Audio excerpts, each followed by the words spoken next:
Okay, the stream should be starting up relatively soon. Just please give me a couple moments to verify some stuff. On a side note as well, there was a recent patch. As far as I tell, it didn't break any of my replays like the previous patch did, but it can be a bit hit or miss. I do have a handful of replays that are past the patch, but most of my replays are before the patch. So I cannot give a guarantee I'll have a long stream tonight. I will have a small stream, likely. Right now I'm just updating some thumbnails on my web browser on YouTube and among others.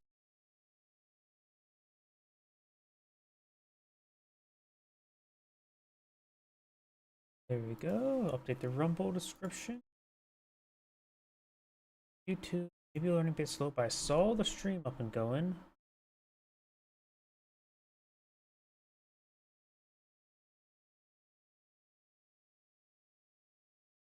Yeah, it's going, but may not be exactly.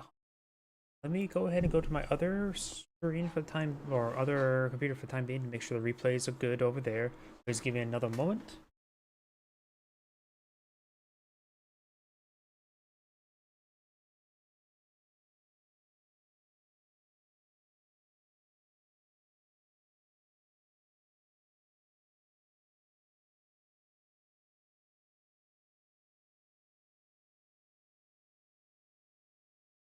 Yep, looks like the streams on my other computer seems good, so let's go ahead and get started.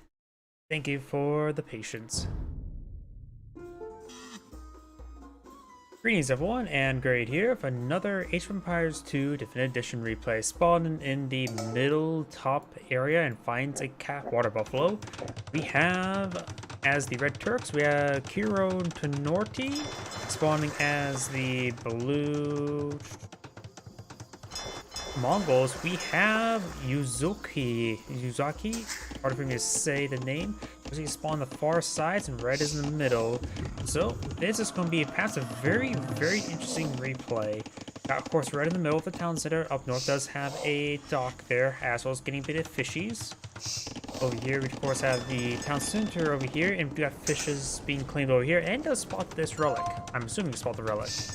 Yep. So let's go ahead and take a look at each player's bonuses. Mongols course, definitely a crowd favorite. Cavalry Archer Civilization, Cavalry Archers fire faster, like Cavalry Hussars, supplements get increased head, hit points, and we do got Hunters work 40% faster, which can be very good on these Nomad maps. There's a lot of huntables. Unique units Magnite, which is an anti-siege Cavalry Archer. And he does claim that cow from his opponent. It was a scouting cow. Unique Texas Nomad. Lost houses do not decrease population headroom. Drill improves siege units movement speed, which also has access to siege engineers and siege engineers. Scout bonus is Scout Cavalry, Light Cavalry, and Hussars get +2 line of sight, which can be very handy in a Nomad map, though both players, even Building Town Center, does not get their Scout. So it's more useful for Feudal Age Scout in this point in time. Over his opponent, they of course are the Turks. Turks get plus 25% hit points on his gunpowder units. And gunpowder technology costs 50% less. Chemistry is free. Gold Mires work 20% faster. Scout, Light, Cavalry, and Hussars get +1 Pierce armor, which will be very useful versus the Hussars. Not Hussars, Cavalry Archers. And unique unit is, and Light Cavalry and Hussar upgrades are free, which is pretty good as well. Unique units, Janissaries, Hand Cannoneers, which are a unique Hand Cannoneer, which I believe costs food and not wood. Which I believe, no, there's Hand Cannoneers like that as well. It'll be actually unique if it costs wood rather than food. And we got a bit of a fire galley fight here. Looks like red will lose out. Blue has gone for a large, very large force of fire galleys. And let's see, the other benefits as well. Sophia's Cavalry Archer gets +20% HP. And the artillery gets +2 range from bombard towers, bombards, cannons, and cannon galleons. Streaming these fire galleys one at a time, not focusing down the wounded ones either. Red may lose his position there, but Red does have a good solid base in the center of the map. So blue's going to have to scrape on the edges, and blue only has this good size gold node there, but only has that gold node there. I don't think I have to scout down south. Got untamed water bison, water buffalo. Blue's going to be hitting these fishing ships very good. But red has more opportunities to claim gold on the map, so red has a good spot or could have a horrible spot. All depends on the engagement, because in the center he has a strong base, but that's of course where most of your infrastructure is going to be. You don't want to lose your infrastructure either. The engagement distance will be quite close to each other, so whoever gets good aggression will probably come out on top. Blue is of course providing some great aggression with at the sea, dying the fishies for red. It's also in the middle here for gathering up the foray. There's also a water buffalo there, which the demo raft will claim. Could potentially explode and kill the water buffalo, but probably that's not a good idea. And now we do have a house being deployed out by red. Is he going to deploy another house there and try to put a wall in the tower? Why is there a house there? It does not provide a very good vision, that's for sure. I'm not sure why there's a house there, but there is a house there. It looks like the dockyards will be burned down slowly, because apparently makeshift flame throwers are not very good versus structures. Now it looks like, let's see, who do we have selected? Red is going for feudal age, blue is, or castle age, both, and blue's going for castle age as well. Red will have an ever so slight advantage when it comes to castle age. We got some demo rafts here, or a demo raft in reserve. And what is... red is going for the aggression, going straight for our castle rush next to stone and gold. And blue needs that gold. He should definitely has this area, this castle spotted there, because he's building right next to the houses. And this housing property will go straight down because they're blocking the windows there. It's denying all the view of this nice forest land there. And he does, of course, deny that single gold node that I mentioned earlier. He needs to get out. He's getting out his own castle. He needs to get out a siege workshop. Yeah, that's actually the term. And to get out some battery rams as soon as possible. You can actually delete these houses there and provide the battery ram good cover to advance forward onto the castle. You have a bunch of something's actually crewed inside the castle there. See the flags at the top, or that's just maybe the castle's natural animations. He does actually have he's actually getting hand cannoneers or janissaries inside the castle. He's going highly aggressive with a castle rush into his unique unit. He's also deploying, keeping these villagers on the front line for collecting resources. He could actually get the stone here. But blue needs to get out some battery rams as soon as possible. He's going to need to sell off gold for battery as well. He's going for a wheelbarrow. Let's see. Blue does not have a whole lot of gold. He needs gold for battering rams. He does have a market out. He needs to get out as much wood as possible and much resources as possible in order to stop that castle. Red's even walling in his opponent with some stone walls down south. Very nice. These fire ships will spot it. They could pick off some of those walls. Will take quite a bit of time. Not so sure how effective fire ships are versus wall. Probably the answer is probably very poorly. Blue has got another town center there. Does cancel it. Trying to go for this town center. Does have it slightly built there, so he has to go for it. And red's actually house here is actually drawing fire from blue's castle. That's why the castle is not firing against the hand cannoneers or hand janissaries. Let's take out this town center there. Big losses so far for blue. This is not looking good for blue.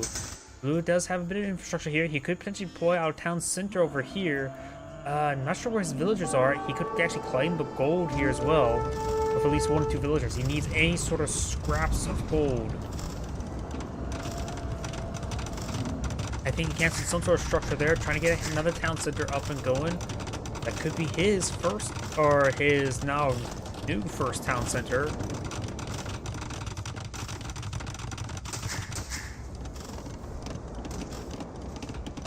Let's see, let's take a look.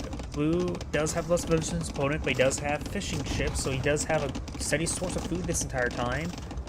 That means he has plenty of food for villagers, and he could sell that off for gold. I still believe he needs to get out a siege workshop as soon as possible. I know how to speak.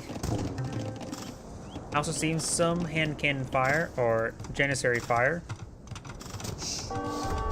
Janissaries are starting to make their way forward, trying to go for a forward castle. I think the castles may be in range of each other.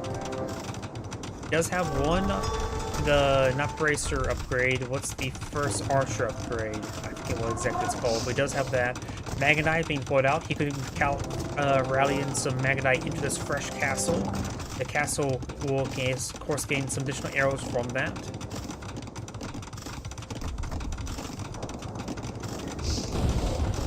Oh, I heard. I think he just threw a demo raft into that stone wall. And now the castles are in a castle war. He needs to get his Magadite into the castle. And throwing villagers won't hurt, but they need to be collecting as well. I would say pull out what Magadite he can and put them in there, though he doesn't have any gold income. And he starts pushing way forward, does take out the Magadite. He needs to get out some scout cavalry at this point in time. He's in other trash units. Probably scout cavalry would be his best option.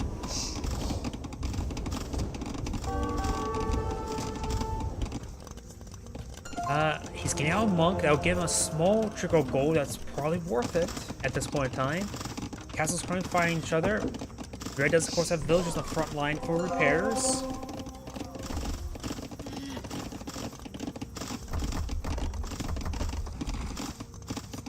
Claiming the cow as well. They got these Janissaries here. There are receiving a bit of arrow fire. Blue's right now just queued up villagers. He's had nothing else on the build queue. He does, of course, got one relic, so he does have a small trickle of gold. He does convert a villager there, so he could potentially throw it on nearby gold. It looks like the villager's going to be shanking her. There's some gold nodes over here he may know of. He knows about this one at least, and does know about that one as well. And getting any sort of gold income is going to be useful for Blue. He needs, of course... I really say he needs to get out that siege workshop as soon as possible. Battery rams are good, and his opponent's going for Janissaries. Battery rams resist pierce attack. I think their pierce armor is like, what, 180? Something absurd.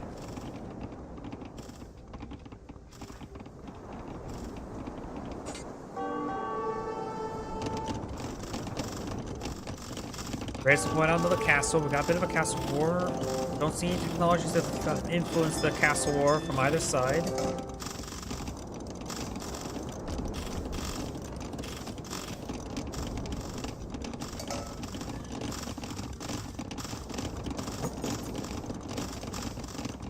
Down south, that villager is still being shanked. Blue will claim this water bison. And Red will soon claim it for himself. There we go. There's another relic down here could potentially claim. Down another monastery. We do got Red advanced to Impure Age. He has actual gold income. Blue doesn't have much gold income. In fact, he does have enough gold to advance up, tech up, right? And he is going for Impure Age himself. He's going straight for trebuchets. I still say it was a mistake of not going for a battering ram. This game can still go either direction. It's being very messy. Got two villagers down here, but these villagers have high health, and there's a Janissary ready to gun down these villagers.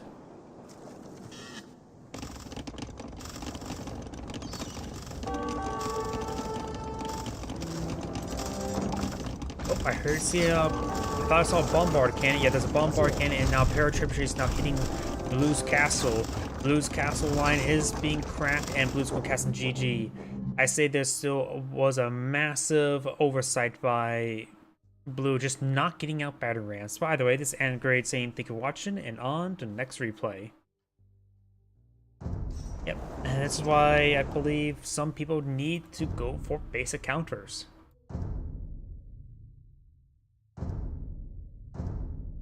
On to this replay. Greetings everyone, and Great here with another Age of Empires 2 Definitive Edition replay. Spawn on the top side as the red Mongols, we have Enlis. Spawn on the south side as the blue batons, we have a foreign name. Let's go ahead and cover each player's bonuses. Both these are fan or crowd favorites when it comes to playing the game. Mongols, Cavalry Archer Civilization. Cavalry Archers fire 25% faster. Like Cavalry Hussars, Step Lances gain increased hit points. Hunters work 40% faster. Magadai, Cavalry Archers are very good cavalry archer that has a bit more effective against siege weapons, as well as they have better response time when aiming their arrows, so those generally better being cavalry archers. Unique text: nomads, houses do not decrease population headroom. Drill, siege workshop units move faster. Steamboat, scout, cavalry, light cavalry, hussars get +2 line of sight, which will make this very good scouts, especially in the early game. For the Bretons, we have, it is a foot archer civilization. Town centers cost 50% less wood starting the castle age, which you can rebuild your town centers in early ages. You just have to delete your previous one. Foot archers get, except skirmishers, get +1 range in castle pure age to the age of total 2. Shepherds work 25% faster. So you have a bit of an early food benefit, as well as have this. Oh wait a second, what the heck? We do got some skirmishers and spearmen, proxy barracks, proxy archer range being deployed on out. Longbowman's unique archer, which is a favorite, very good long range arrow archer. Unique Texas Yeoman's foot archers get +1 range, +2 tower attack, and Warwolf trebuchets do plus blast damage. Archer ranges work 20% faster. Scout, Red Scout does go down, and now Red is in some serious trouble. He needs to pull out some defensive towers right now, and now the archer's being disrupted from on the food line, on the 4A line. That is a watchtower, but this time being deployed out by Blue. Blue's going for a hyper aggressive. Red's villagers were trying to shank some of these forces. You got the skirmisher and the spearman stabbing away. Skirmisher was put on cold ground stance, so even though he has a minimum range, he's going to find a target, not exactly a good target, just any target to start hit everybody. Yay. Red's villagers continuously receiving from fire. We do got multiple skirmishers, multiple spearmen in this region. This rush is being very effective, and now we have a blue guard tower. It does throw in a couple villagers there. They're both quite wounded, so they will get some nice health regen inside this tower. What I'm saying, nobody cares about the health regen. Let's look inside the tower, town center now. Looks like the tower is out of range of the town center, but I believe the tower should be in range of the town center himself. Got these villagers trying to shank the tower. It does not have murder holes, of course, so will be effective, but not very well escorted in. Red has cast in GG. That replay did not go very long. I did. This is great saying thank you for watching, and on to the next replay. Yep, that game was very short. I didn't have time to even talk about each civilization benefits fully. On to this replay. Greetings everyone, and great here for another Age of Empires 2 Definitive Edition replay. Spawn on the bottom left side as the magenta Dravidians, we have Frequency Shifters. Spawn on the right side, well, that's pretty close spawn. As the blue Aztecs, we have Black Forest. Wait, this is literally one screen, when fully zoomed out, of spawns. I'm not sure if that's just this map or what, but these spawns very close. This is a perfect map for proxy towers, proxy everything. So this is going to be a very explosive game. Blue's pushing way forward, trying to... this is going to get really messy really quick. You need to be at... it's going to get really messy really quick, isn't it? Let's take a look at both players' civilization benefits. Dravidians, infantry, and naval civilization. There is some fishing possibility on the water, but this game's not going to go out that long, will it? You receive plus 200 wood when advancing to the next age, which could be very useful if he goes for quick feudal age. Fishermen and fishing ships carry plus 15, so that's more fish from fishing, or more carry capacity by fishing. Should not affect him before A, and now Blue's going aggressive, trying to shank the Magenta's villagers. I'm going to have to cast the game. I'm not going to cover both players' benefits. go ahead and pause the game to read this line here as these blue villagers are shanking the lumberyard. Over for the Aztec benefits, go ahead and pause the game to look at the benefit bonuses now. The lumberyard is going to go down. The Aztecs being very aggressive does have the Eagle Scout here in the mix as well, I think. Yes. Looks like they paused the game. And these villagers have retasked. Magenta does not have, I think, the scout is still lying, trying to push some deer, herd some deer towards the town center. He does have some lumber here. Won't be as dense up here. The Aztecs has claimed that. The Dravidians, however, relying on nearby wood for the time being. It's actually quiet down a little bit. So let's go ahead and fast forward a little bit. I just remembered something as well. I have my hotkeys, move around the cursor using WSD, so I should use that from now on. Herding the deer around the gold, very, very good. He does claim the deer there. Not the most optimal deer to spot there. Both sides are claiming some deer, cleaning up some of those trees as well. And both sides going to make use of this lumberyard. Magenta does have a good high ground here. There's also high ground up here for a good defensive tower. Blue's building a line of houses there, and that's a magenta barracks as well. Both players have feudal age nearly at the same time. Got an archer range by blue. Both sides going for a tower. Now it's a tower war. Let's go ahead and slow down a bit. Do note that towers do receive bonus damage to other towers, but only their extra arrows. And it looks like blue did get the first shots onto the magenta's tower. Magenta will need to take time to repair up that tower. Both sides are fully garrisoned by villagers. If I remember correctly as well, you only need to put in 4 villagers inside the tower to get all the extra arrows. We got actually an archer inside the tower as well. You don't go past more than 4 extra arrows. You got the +1 damage upgrade, so now you will need to get fully garrisoned to get all the arrows. Well, this player has not gotten the arrow up archery upgrade either, so blue is getting this now. It's going to be a bit of a tower war. Blue has repaired his tower. Magenta's taking time to repair his own tower. And he does throw arrows into the repairer.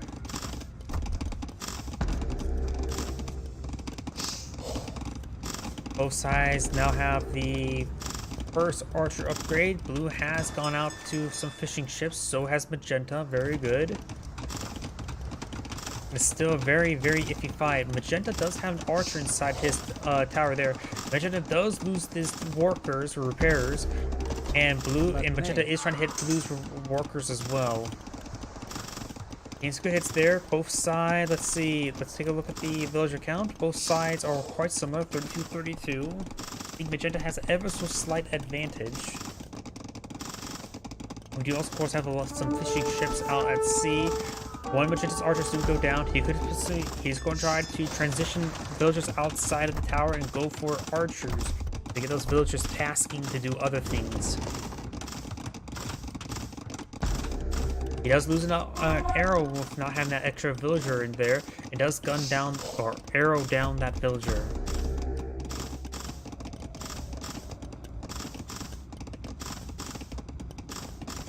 I think Blue's doing a little bit better with the tower fight. He does have more health, and Blue's doing a good job of focusing down the repairers as they pop up. He has more health to target the repairers, and gets another 2 down there as well. Takes up the archer as well. But I think Magenta's health is higher. If Blue advances forward, he needs to start hitting those repairers now. He starts doing it now. Trying to arrow them down, but Blue now has more health in his guard tower.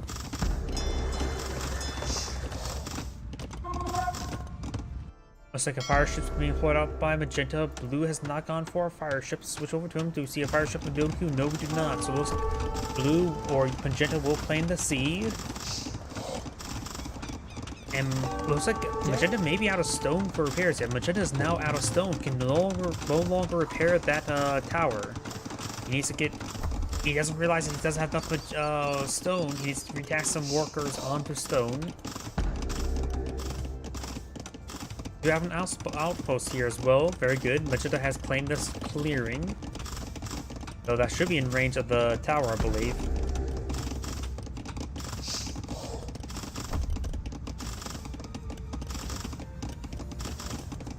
Over here, the fire galleys are getting some great work onto the fishing ships. And still has not claimed any of the stone right there. Is there another stone mine potential? Yeah, he can claim a stone mine down there. He just doesn't have stone. Is he buying stone for the market? He is buying stone for the market. Oh, that's expensive.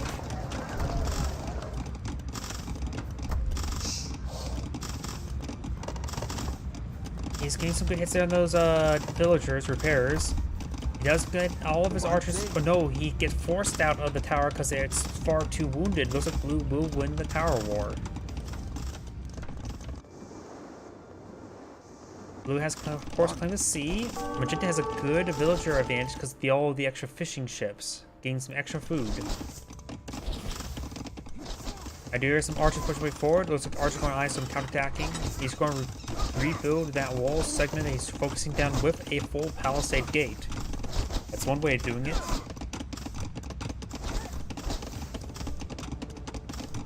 Okay, some rounds onto those villagers. We do have, looks like the Castle Age being researched by Blue. Let's see what Magenta's going for. Castle Age as well. Magenta has no stone at the moment. He needs to start claiming stone in order to get out some more town centers.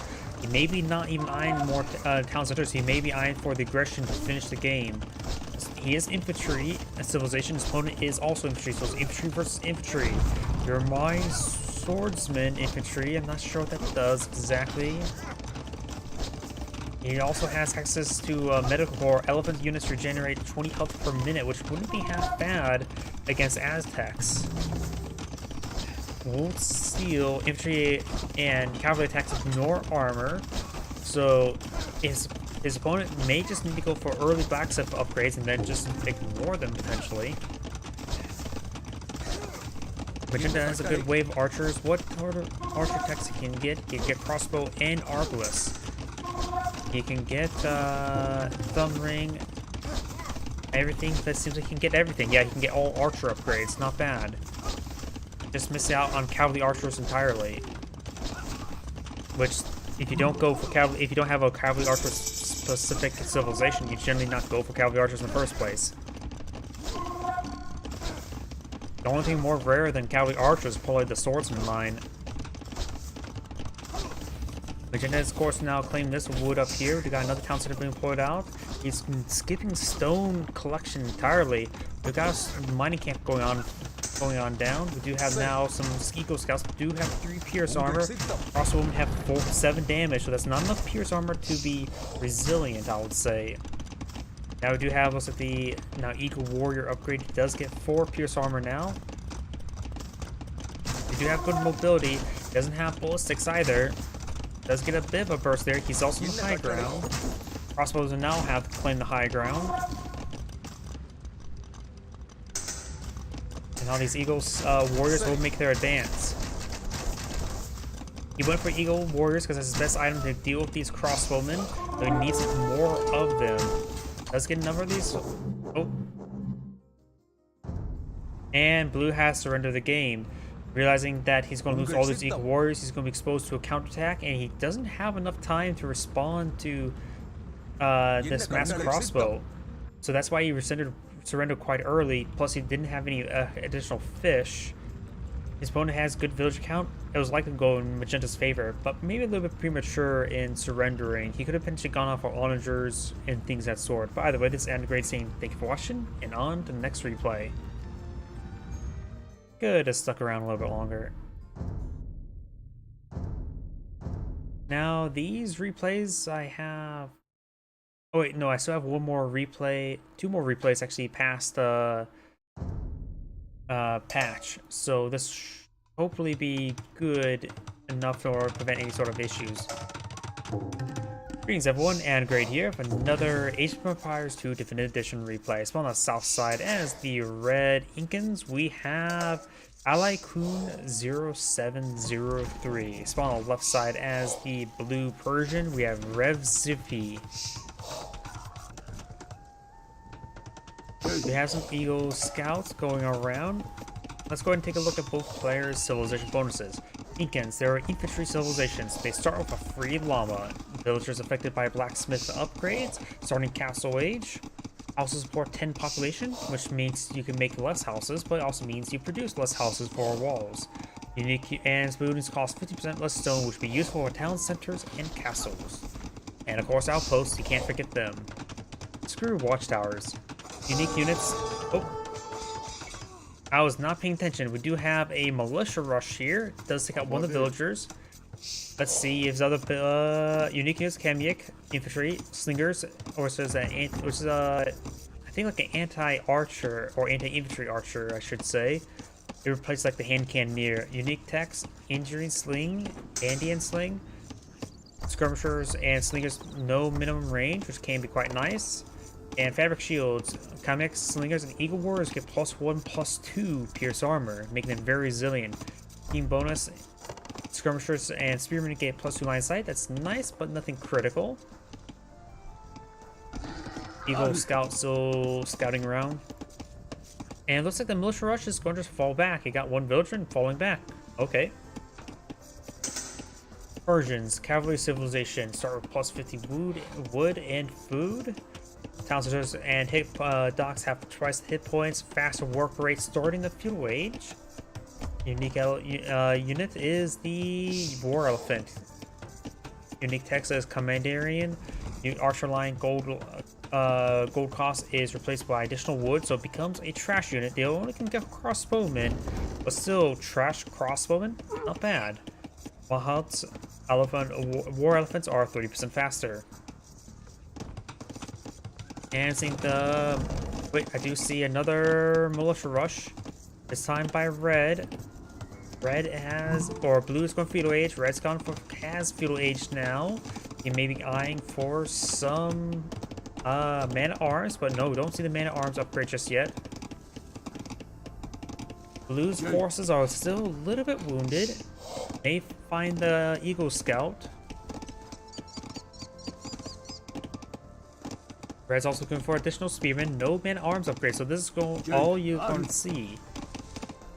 This is an infantry civilization. Never mind. I'm looking too much, thinking about it too much.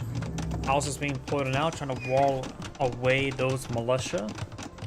And blue is going for some sort of upgrade there. Oh, that's a feudal age. I thought you already had it. We have some archers and more spearmen being deployed out by red. He is an Incan player, so he has to get spearmen for anti-cavalry. And it looks like red's militia are going to get overwhelmed by blue's various forces. We're going to stand here and fight. The militia does get cleaned up, just leaving the Eagle Scout. May just want to keep that Eagle Scout alive in order to just do the auto scouting feature. Spearman advancing forward, trying to sway that scout. He is stopping fighting, gains some good hits there with his scout and with the Eagle Warrior. And trying to body block the Eagle Scout. No, it's actually the scout's still being pursued. Does receive some arrow fire now.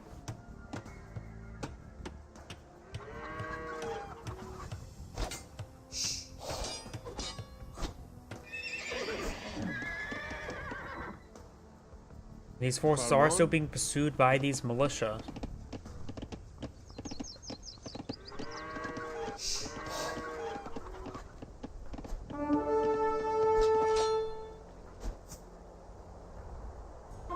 Eagle Scout making his way down south. And looks like he's going to go ahead and go straight for those archers. He sees these archers now. Scout charging forward. Scout has 2 health remaining. Does finish off the Eagle Scout there with the Scout. Very, very good. But the militia will get wiped out. Blue is currently doing more scouts at the moment. You may want to keep this scout alive just to get the auto scout feature. It's not going to be very effective in combat, that's for sure.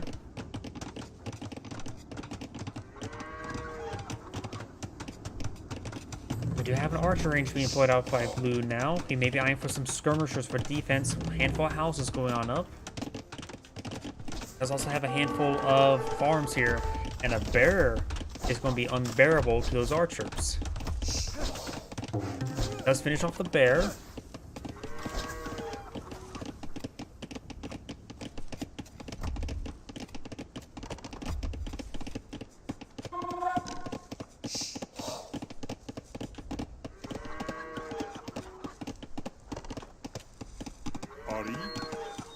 And it looks like these forces, I'm not sure if there's an opening there. It looks like they're blocked off by this tree, but it's hard for me to say. Let's get some good hits there onto the villagers. Villagers do have, what, two pierce armors. The archers are only going to do 2 damage each to those villagers. We've got a handful of skirmishers now being employed on out. No more additional military units for blue at the moment. It's trying to maintain the minimum range with, against a scout skirmisher. Skirmishers are now pushing their way forward as well. They do have 3 pierce armor, so the village archers 4 damage will make it only do 1 damage per arrow.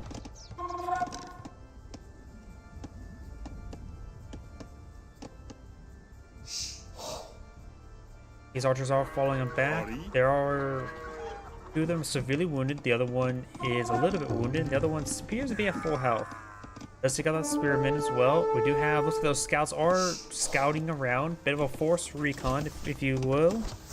And now we're going to be hitting these various forces. Good.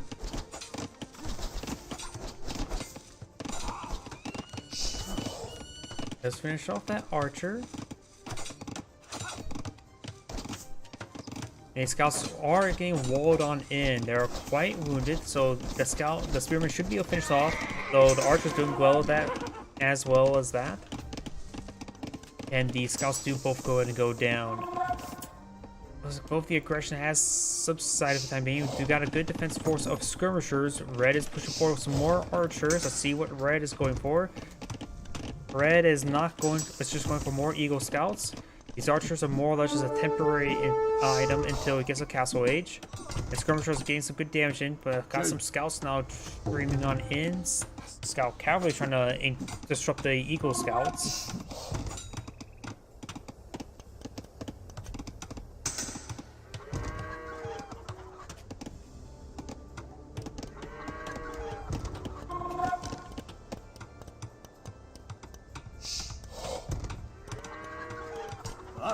Looks like Blue's going to be going ahead and build up these wall segments now. Villagers are receive a bit of fire. Do have a single scout over here. Got a good number of skirmishers in this region. Do get the +1 pierce armor, so and the +1 damage from the archers will net them no additional damage, but they do still maintain the plus additional range. And the skirmishers do not have their archer damage upgrade yet either, so they don't get +1 range nor the +1 damage. Eagle Scouts do go down, and now the red archers will be pursued. We got another Eagle Scout and archer here, but do have a handful of skirmishers as well. Red's force will be cleaned on up. He may just want to cut off these reinforcements.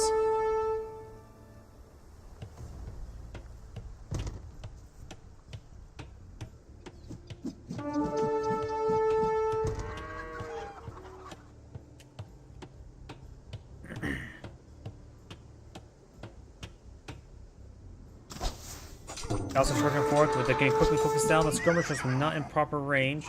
Let's take out the spearmen there. Eagle Scouts from closing the distance. We've got Castle Age now being researched by Red. Blue is going for more scouts at the moment. He is saving up resources for the next age, it looks like. Eagle Scouts pushing way forward. Eagle Scouts do have 2 pierce armor, so the skirmishers 3 attack will only do 1 damage to them. The Eagle Scouts are a good counter to these skirmishers.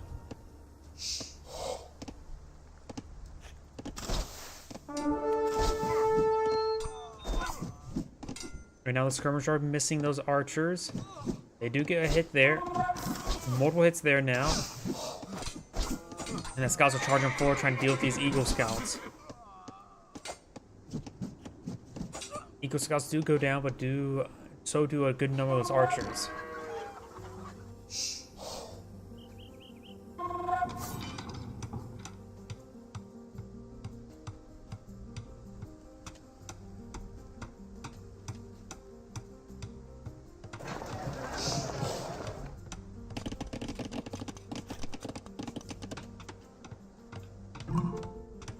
Red's advance of Castle Age. Blue's just now started, so Red will have a very good tech advantage for the time being.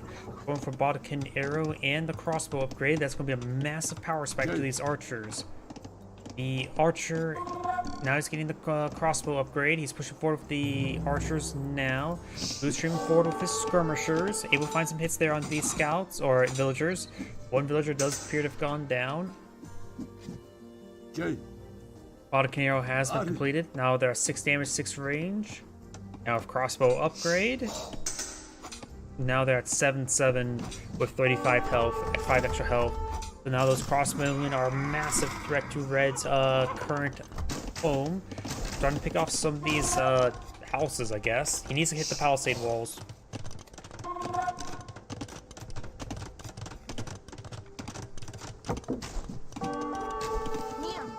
Getting some good damage there on the farmer. And right now, Blue has a massive villager advantage, 51 to 41. He went for a later Castle Age, which makes sense. In fact, he doesn't have Castle Age at the moment. And these skirmishers are getting ripped apart by the town center. You even threw a couple crossbowmen inside the town center as well. Those skirmishers, they could clean up. We do have these crossbowmen here. They could break through one of these palisades. And now Blue has gone to his own Castle Age up and going.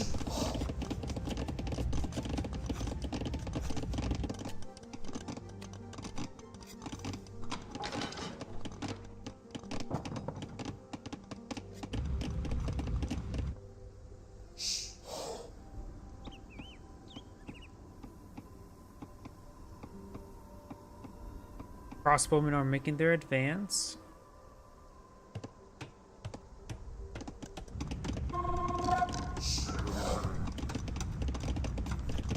We do have more crossbows being pulled out by Blue, or by Red. Blue is now transitioning to Knights, which are going to be very effective with those crossbowmen. Able to close the distance, as well as get some good damage in, and they're very resilient. It's a good transition. His opponent needs to pull out some more spearmen. He should be able to get out pikemen and halberdiers. Let's take a quick look. Yes, he does have tech capable of researching them. He does, of course, need the next age for our halberdier, but he should be able to get to pull out some pikemen. It's a relatively safe assumption that his opponent's going to be transitioned to knights, and now we do have 5 knights out in the field. Knights do currently have 4 pierce armor and 120 health. Crossbowmen have 7 damage, so it will take 3 damage per arrow from onto a knight. And with 120 health, that will be 40 hits to take out a single knight.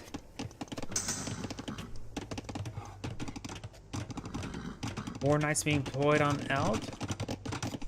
Salon.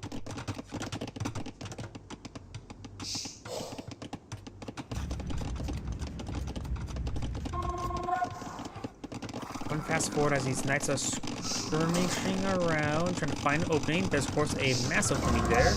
We got another town center being pulled out. Red has gone for a good number of town centers. Getting these villagers now. Does get one of those villagers. Trying to interrupt this town center. And going straight for these villagers. He's not even worried about even the archers being engaged in them point blank range.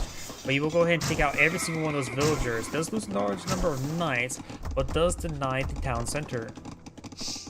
Blue still has a massive villager advantage. I'm not sure how many towns it has at the moment. Probably at least 2, since I see 2 villagers queued up.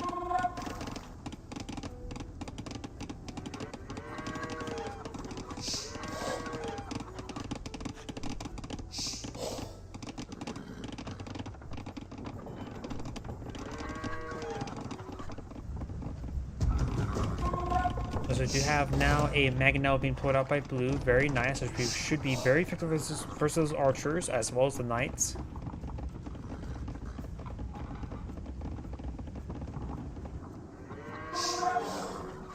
And now the crossbowmen will advance forward. They do have the high ground. The knights are going to close on in. Mangonel is still way back here. Knights getting some great damage on those crossbowmen. Just focusing on microing his knights. You have a monk here deployed out by the Incan player. Does claim himself a knight as well. Now the Incan has a cavalryman. Does trying to rebuild this house there. Mangonel could fire around there. He may be on cold fire stance. He is going to build that house there. Villager does avoid the archer fire.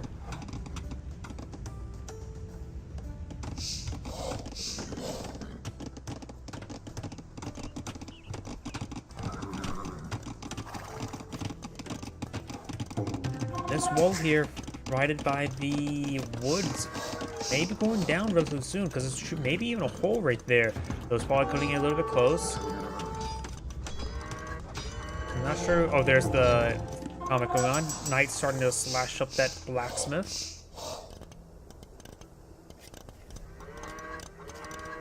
It's going to fall back there. Villagers migrating over to another wood line.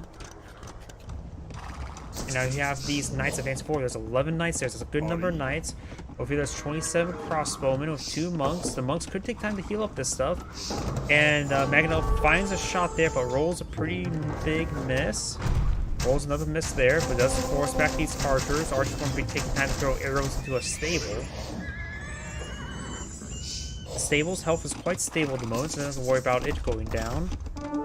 Now the knights are advancing forward, trying to engage these town centers, maybe trying to get the villagers around. Of course, at the monk there. He does get the convert there as well. Villager does go down. 2 villagers do go down. Red has 68 villagers. Opposed to just his opponent's 93.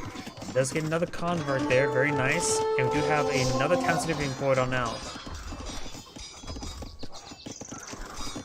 Red is trying to transition to a big villager production, but is having trouble with it. 3 of these knights are severely wounded. The other 3 healthy ones could stop and engage. Now I do hear another conversion right over there. It could be over here. Trying to miss the monk there with the Maganel. He's going to try to convert the Maganel. Does get the hit there on the monk. He may have held to use hold fire stance there. Because when you convert a unit, they will maintain like the combat stance. If you use hold fire or hold ground stance on your units as they're getting converted, they'll just simply stop there and not automatically attack.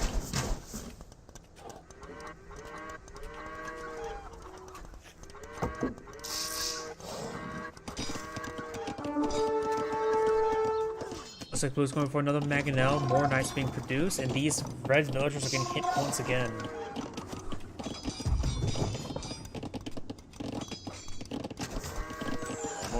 More additional crossbows are advancing forward, trying to get some good hits there on these knights.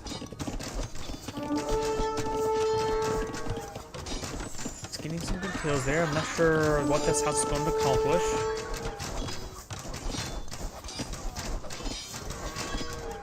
While these villagers are going down, the knights are being cleaned up now. Over here, we've got a massive engagement. Knights close in on top of those crossbowmen. They need to stutter step a little bit better. And though the knights' engagement's not going out too well either.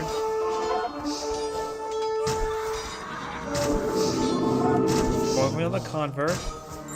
Let's get a convert there as well, but it was a low health one. The monk does go ahead and go on down.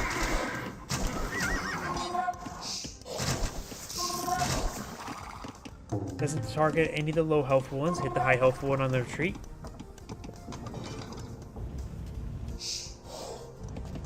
And now we do have, looks like 4 Maganels on the field. That's quite a bit.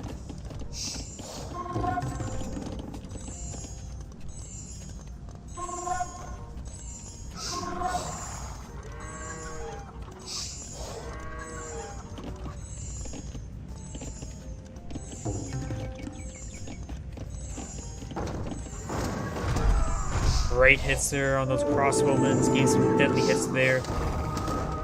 Monk does get the convert off in time on a full health knight, able to skirmish to get some good hit damage in.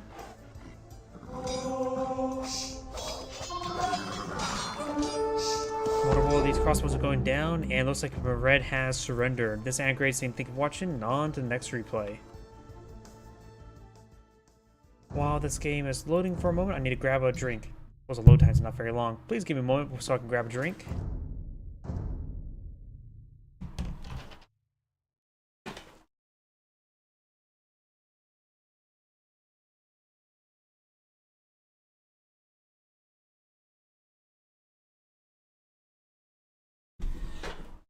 Okay, I'm back.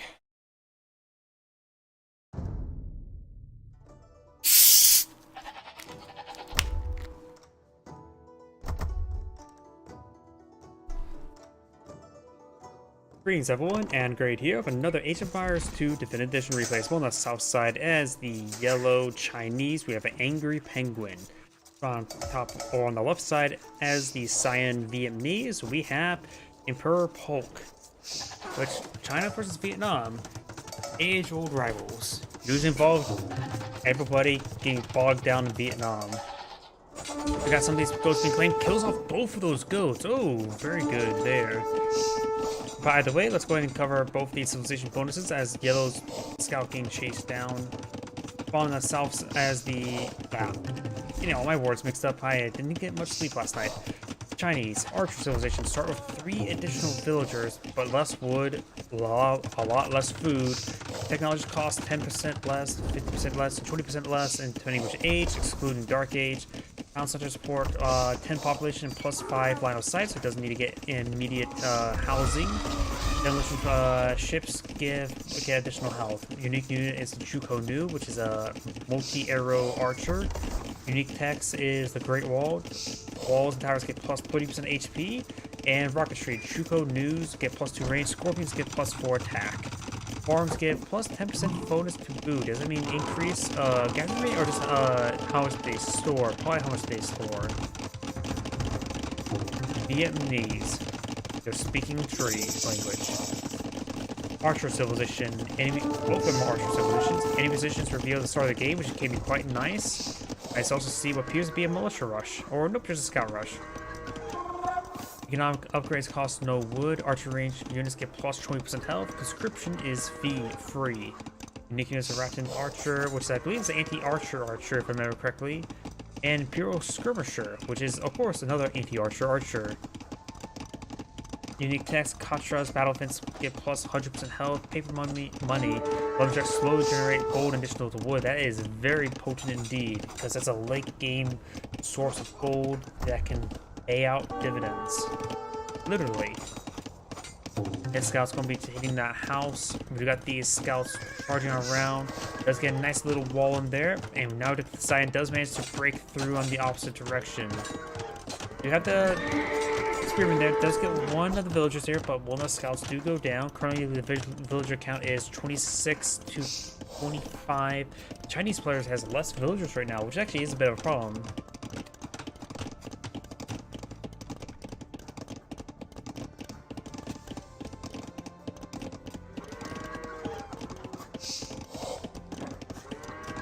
Spearmen is going to be pursuing these scouts around a little bit. They have, 2 of them have the same bit of damage. There's a lot of spearmen.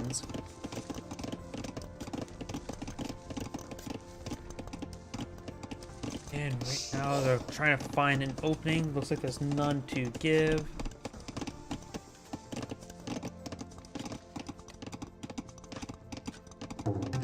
And spearmen are going to chase them to the ends of the earth.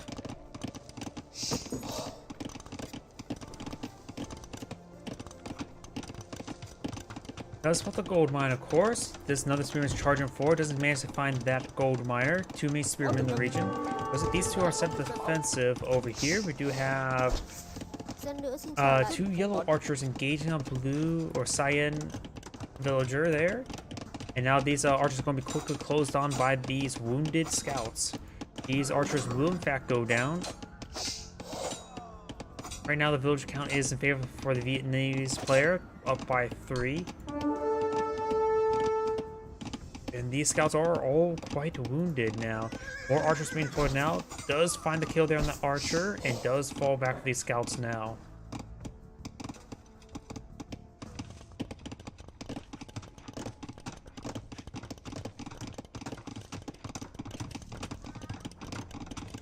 We do have these archers advancing forward with these spearmen.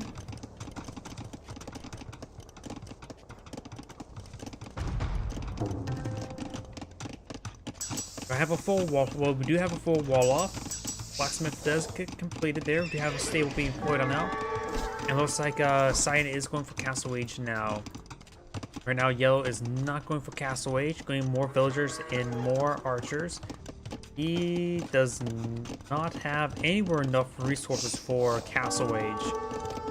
His opponent will get an early Castle Age.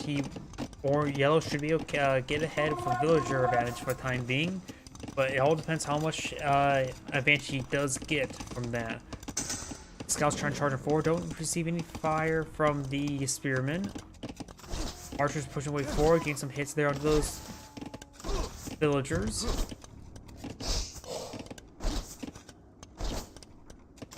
These villagers are constantly receiving a bit of extra damage there. And those that do get inside the town center, but of course he could just stay away from town center, doesn't get close to it to receive arrow fire. Villagers are pushing way forward, trying to collect some more gold, but he's having trouble right now. He's bringing back these scouts in order to gauge these archers, though he has to be careful about these nearby spearmen. And does currently deny this gold, which is very important.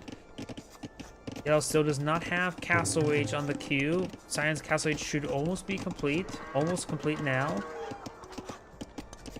And Yellow has not been able to come out ahead with the villager advantage. Scouts are pushing way forward. Does get warded away by these handful of scouts. Or not scouts, spearmen. It does get the Castle Age there as well. That should potentially raise some alarms for Yellow. So he's approaching enough gold to get out Castle Age. One of those scouts do go down, and now he's going to be shanking this farm.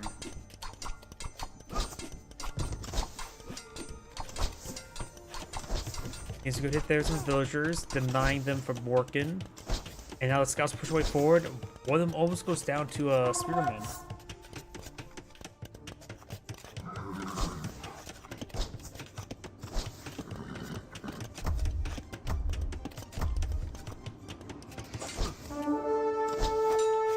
These spearmen need to stop moving. Do have now a single knight on the field. Scout does go down. Now both scouts do go down. Just leave these knights. Knights will clean up the rest of this forest, no problem. Yellow will need to transition to perhaps some more halberdiers or pikemen, but he doesn't even have castle reach just yet. He has some more spearmen. He will need to get out some pikemen. Get these knights.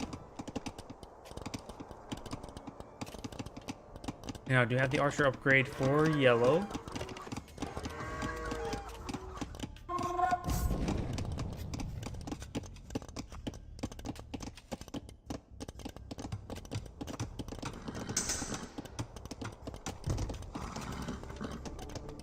Building some wall segments. We do have some Yellow archers being queued on up. He may be eyeing to transition with more crossbows. He does have a good number of archers as well. His knights still pose a bit of a problem. That is a good defense force of spearmen. Knights charging forward. They are going to receive a lot of fire, a lot of stabs from these spearmen. Severely wounding more than half of them. He also pop cap at the moment. Up north, we do have more knights trying to stream their way forward.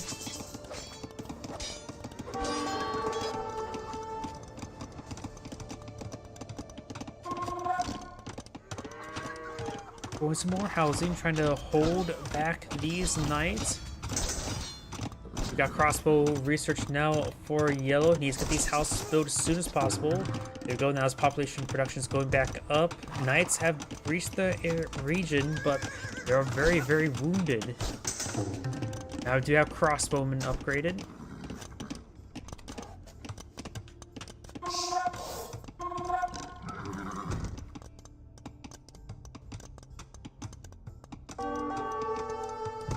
North, we do have these knights advancing forward, hacking apart these houses.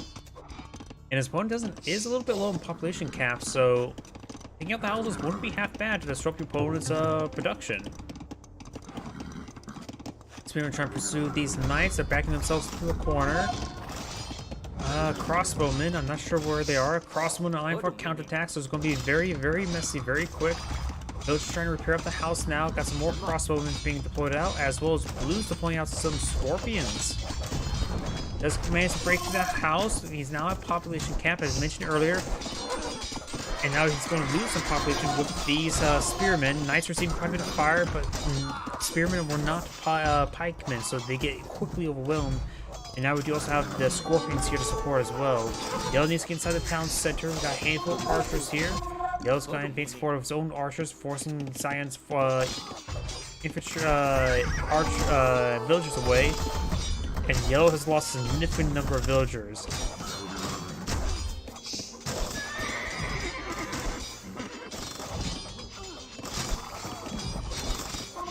Nice to receive with some counts of fire, but I think Yellow's out of the game. He's down half the villager count.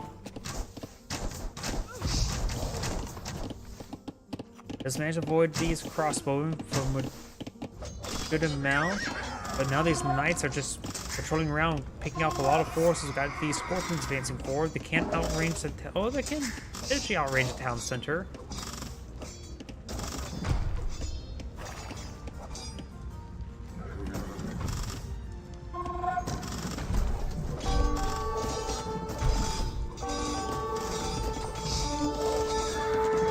Break down some of those lumber camps over here. We've got these cyan or yellow crossbowmen getting some good hits on Cyan's villagers.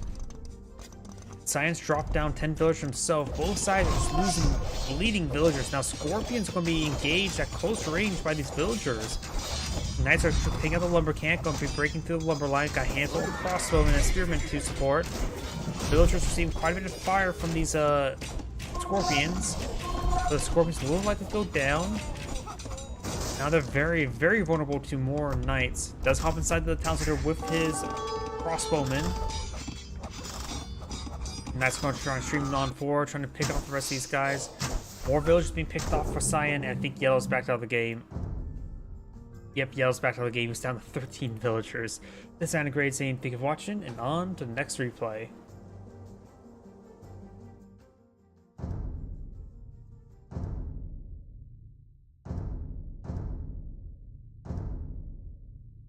Yep, now getting to some of the older patch ones, so maybe hit or miss while these work. I did load up this one earlier and just fast forward with it. Didn't receive any sync errors issues, so hopefully everything goes fine.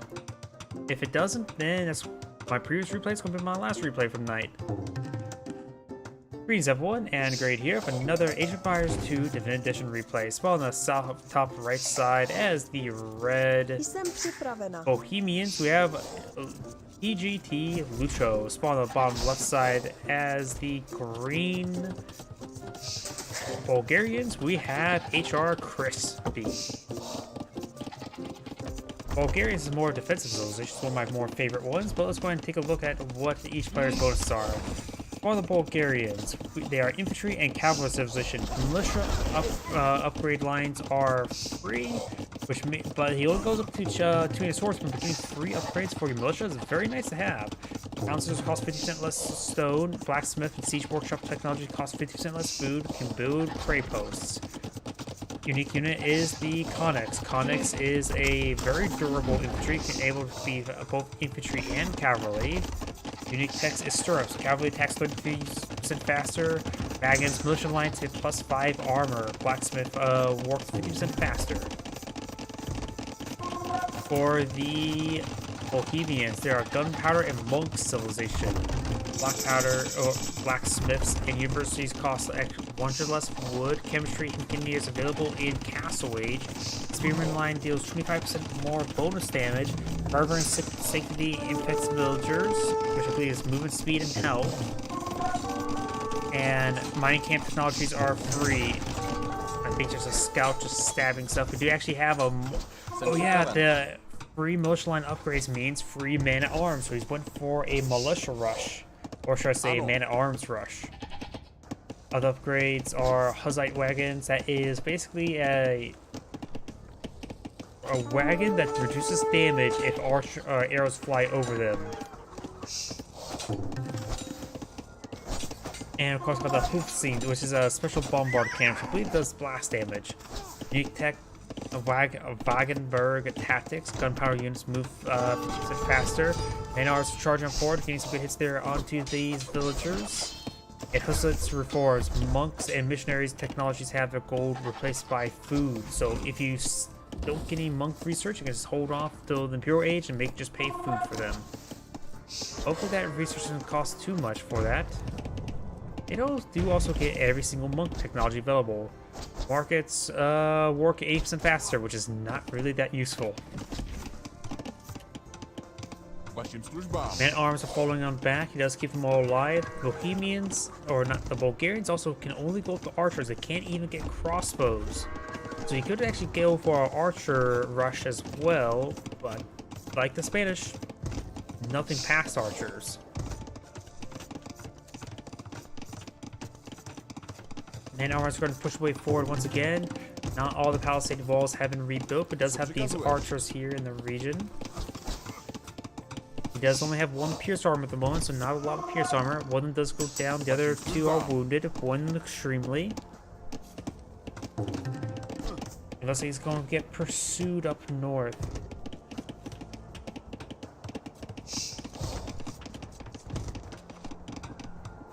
Scout advancing forward, trying to stop him from advancing forward. Does get a house there as well to finish the wall off. Co przykazujesz? So I wonder. How did he see that scout going up? Maybe it was just on that line right there. It seemed like a little bit too convenient. I don't know why I wonder if there's some sort of map hack going on, but that may be me not really paying attention. Because I thought he was like more outwards rather than inwards, but he may have was close enough to be spotted. Barely though. There may be an opening right here as well, so they will need to wall off that region. Let's go ahead and fast forward a little bit until the man-arms break through the palisade wall. Archers now trying to respond to them. Does get the low health man-arms, just one remaining. May just keep on defense, honestly. Nothing more you can do. Not much harassment you can do with one man-arms.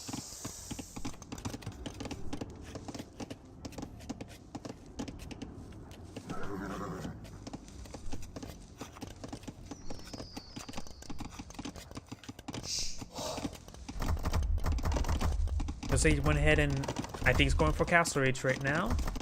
Yep, he just got enough food for Castle Age. He did a quick drop off there just to get his food spiked up. And looks like Green just went for Castle Age as well. So let's go ahead and fast forward since both sides are just intent on equaling up at the moment and teching up. We got a good wave of archers now being put out by Red. Scout right there. What's Green going for at the moment? The man-at-arms making the area, but does get shanked a bit by the villagers. It does get finished off by those villagers now. There is a villager here. The spearman stabbing this archer range. Takes a long time for it to go down. He's going for a siege workshop right there. He's going for a bit of a proxy base.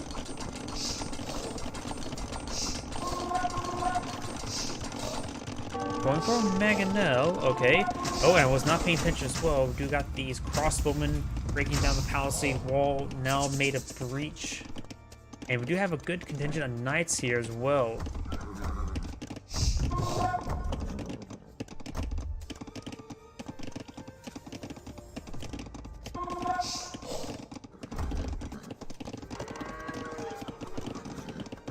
Let's go spot these crossbowmen. They're on top of his own farms. Green's going to deny the retreat path as well. He will take out a farm. That's a minor victory. In fact, the farm is still fine. It's on fire, which is perfectly fine. Does take out, actually, the cancels and destroys his own mill there to prevent less pathing issues. Definitely worth it. And does manage to take out all of these crossbowmen. Nice engagement there. He trapped them in his own base. And that mill deleting there was very, very good. We do have, looks like one Mangonel, second Mangonel being deployed on out. Bulgarians can get siege hunters and as well as siege engineers, so they will get some good siege. They can't get bombard cannons, nor, what's this? Armored elephant. Scout does spot this, does see the flags as well. There is a good number of crossbowmen coming advance. And that villager will be cleaned on up. Looks like the line does find the knights.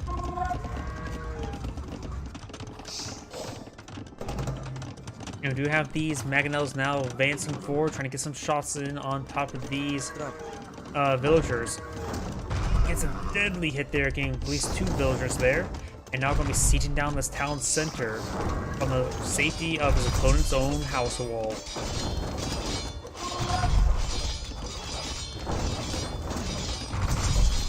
Knights trying to open up this breach there that may allow them to enter in. It's sort of hard to tell. Needs to retarget these Mangonels to these crossbows. Crossbows have 7 range. Mangonels have 7 range as well.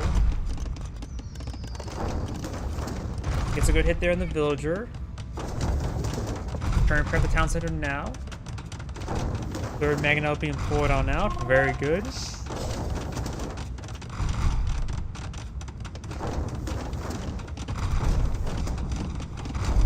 Does destroy one of his houses there, trying to create a breach there. Monk trying to convert one of these knights. Does get some good splash damage there onto that villager. He may want to get what's it called, atonement or redemption for converting the Mangonels.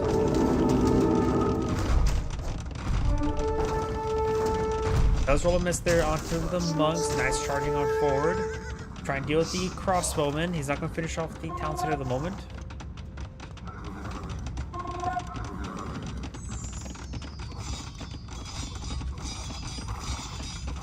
He's going to try to continue making that breach there, and there is an opening there for knights. Great hit there on the scout, leaving it to 1 health. Single knight's coming forward, gets a great hit there on the crossbowman, and the knight's going to try to force away that knight, and does delete the knight before he gets converted. Green's knight's now advancing into the villager line, going to rip them apart.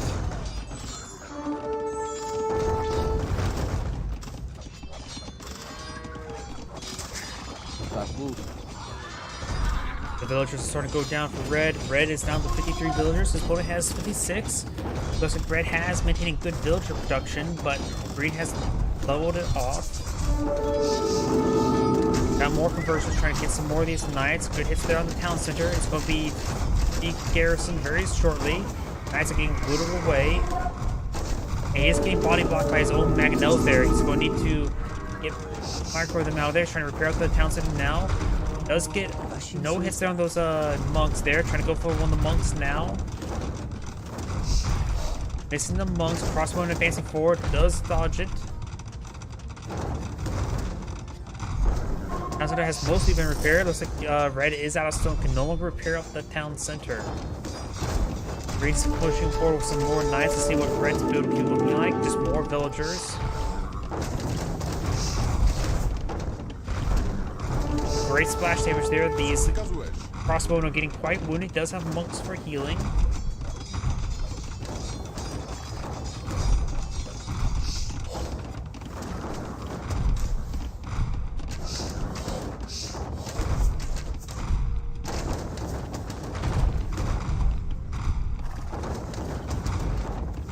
Need some more and more damage on these various structures.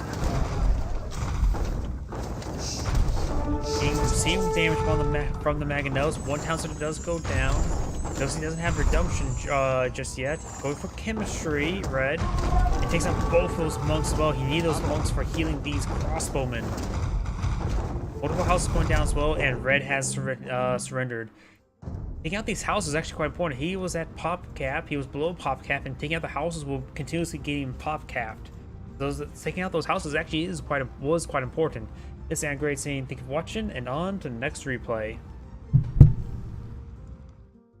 As I start hitting my microphone once again.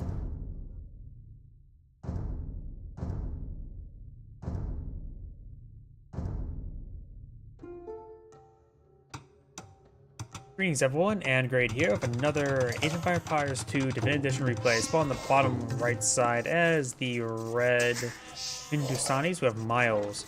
On the top left side as the Cyan Goths, we have Kaedos. Looks like it's a form of arena with palisade walls rather than stone walls. We do also got 2 boars inside of these walls as well, so food sources are quite safe. I suppose that's one way to pin up a wild boar, but either way, let's go ahead and cover each player's bonuses. For the red Hindustanis, their bonus is their camel and gunpowder civilization. Villagers cost 5, 10, 15, 20% per age. Camel riders attack 20% faster. Gunpowder units get +1/+1 armor.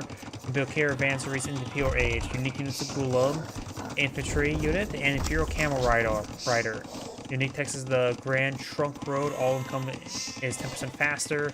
And Shangati, handy cannoneers get +2 range.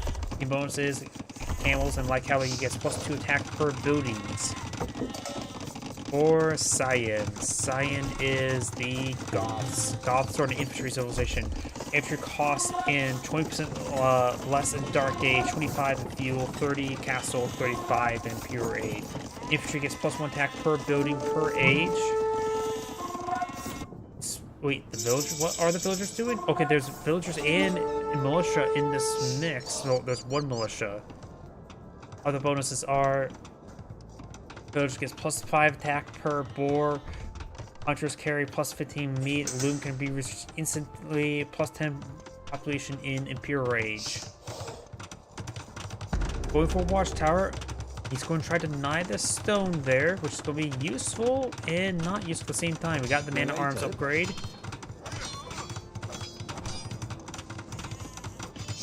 Taking on the Palisade Gate over here. We do have him just expanding forward. Sending these villagers forward is going to be a bit expensive. Let's get inside the tower as well. Gain some more arrows. Need to hit that archer. Going for a forward archery range right now. And we've got 4 man-at-arms advancing forward. Looks like another watchtower being pulled out by Cyan. Red does, of course, have superior income at the moment since there's so many villagers on the front line for Cyan. But Cyan's provided some great pressure there. With having 2 watchtowers out, that's going to provide a lot of forward just aggression, feudal aggression. Another archery range has been, or a archery range has been pulled out. Going for some skirmishers, trying to deal with those archers. The man-at-arms are quite wounded. You could get them side of a garrison to get some extra health, at least the wounded one. Let's see what Red is building in return. Bonuses for more archers. Go for the archery range now. Archers can get hits there on the man-at-arms. The man-at-arms do extra damage per 2 damage per building based on their civilization bonuses.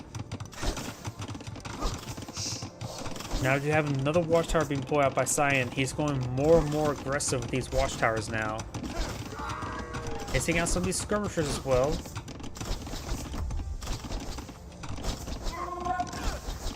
Another villager does go down. Watchtower is not complete. He has garrison inside this watchtower. Going for skirmishers of his own. Let's see what Cyan currently has at the moment. He does have a handful of villagers inside the garrison as well as his man-at-arms. The wounded one's getting some much needed health regen. Looks like he's unable to complete this watchtower. You got a forward blacksmith.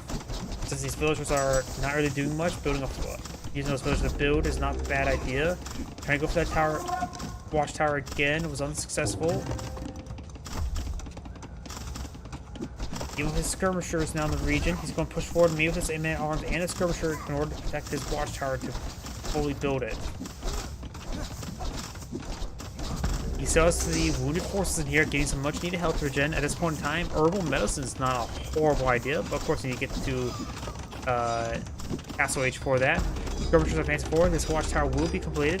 A bit wounded, or a bit damaged. Now there's 3 watchtowers out in the field. Another watchtower being pulled on now. He is going to deny this stone there. The gold is now being threatened. I don't know how far it reaches. That maybe it won't be able to reach some of this gold. But Red's now going for his own defensive watchtower, as well as Cyan's own offensive watchtowers. Let's get the town center garrison as well. Currently the villager count is in favor of Red by a small margin. And now we have the man-at-arm hitting this watchtower, and plus this watchtower is receiving bonus damage from the extra arrows from this tower. Man-at-arms does go down. Cyan should be able to win out the tower war unless it gets repaired. Let's go and drop out 1 to get it repaired. Of course, actually, now think about it, this watchtower only had 3 hours the entire time as opposed to 4. Cyan is still behind. Does go ahead and garrison a archer there to get his extra arrow.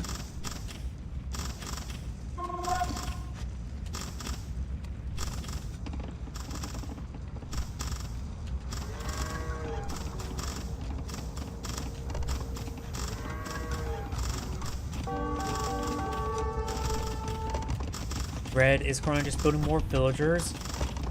Let's see, how much gold does he have? He does not have a whole lot of gold, not enough to get... Oh, no, he does have enough gold for Castle Age. He may want to rush Castle Age, get out some battering rams.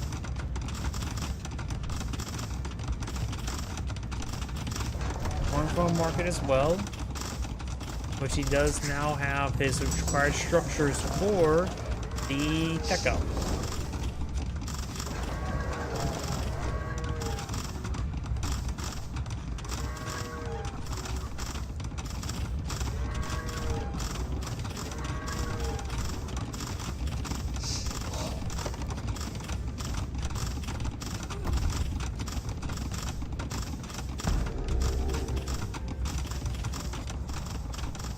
Cyan's doing a good job repairing up his tower.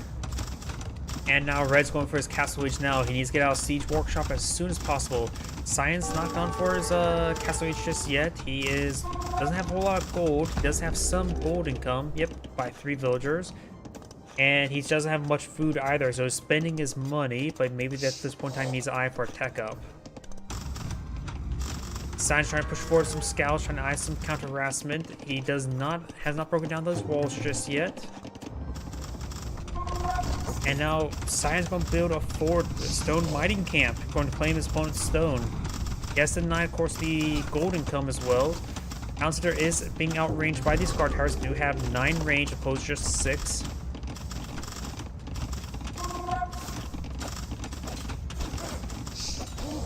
And it is, of course, able to load up archers inside these towers to get them maxed out arrows as well. You don't have to use villagers.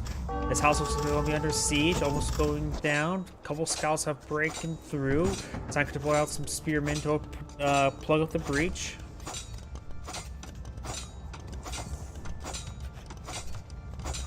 Or come from behind for the already built spearmen.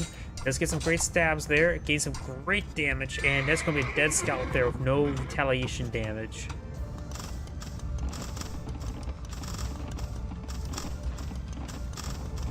Cyan's going for more production, not going for tech up just yet. He does have 41 villagers, opposed to opponent's 37. Red does have a good stone. No, Red does not have any stone right now, so he's unable to get out an extra town center at the moment. Going for the Siege Workshop, very good. To get out the battering ram.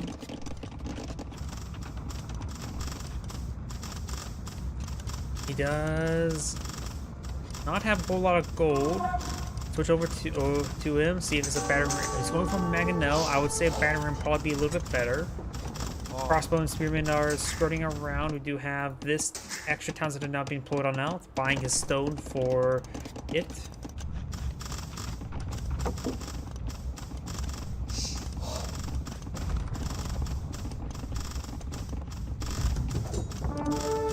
Now we do have a Mangonel deployed on the field.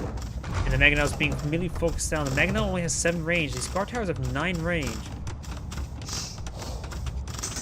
So that was a horrible idea going for Mangonels. He needs battering rams. Going for more Mangonels, trying to get it repaired up.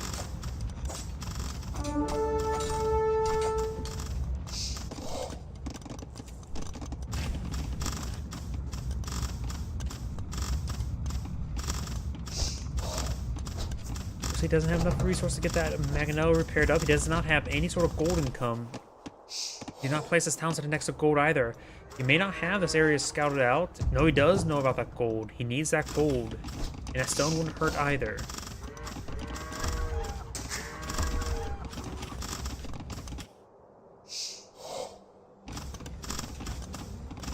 Looks like Red's actually going to go for Town Watch right now. Which would be very useful and help prevent him to spot across here and build out outposts. But right now, Cyan's just going to go safe over here.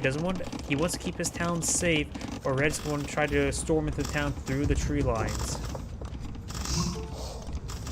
Cyan's teched up. We do have these Mangonels now advancing forward.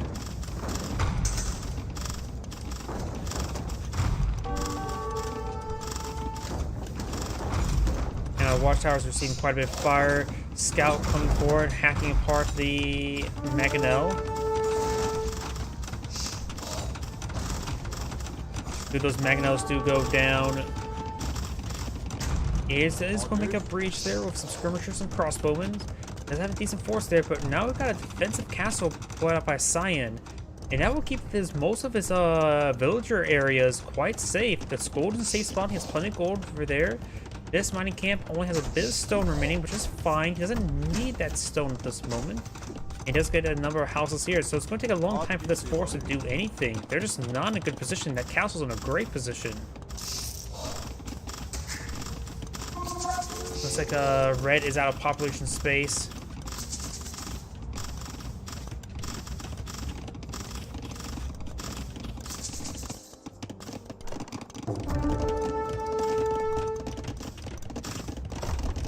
He's going to try to skirt around the castle so he doesn't have murder ballistics just yet, but now the town center is able to defend as well.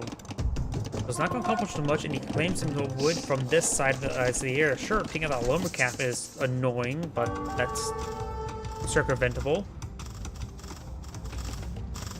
Science now deploying out his own mangonels, helping engage these structures. It is not looking good for red, that's for sure.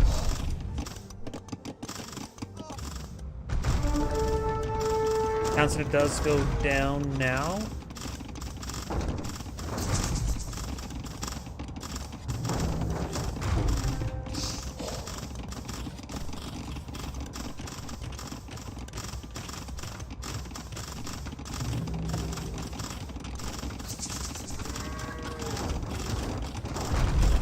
Science Mangonel does avoid the red Mangonel fire. Does scout a villager there with his own Mangonel, but probably should target his opponent's Mangonels.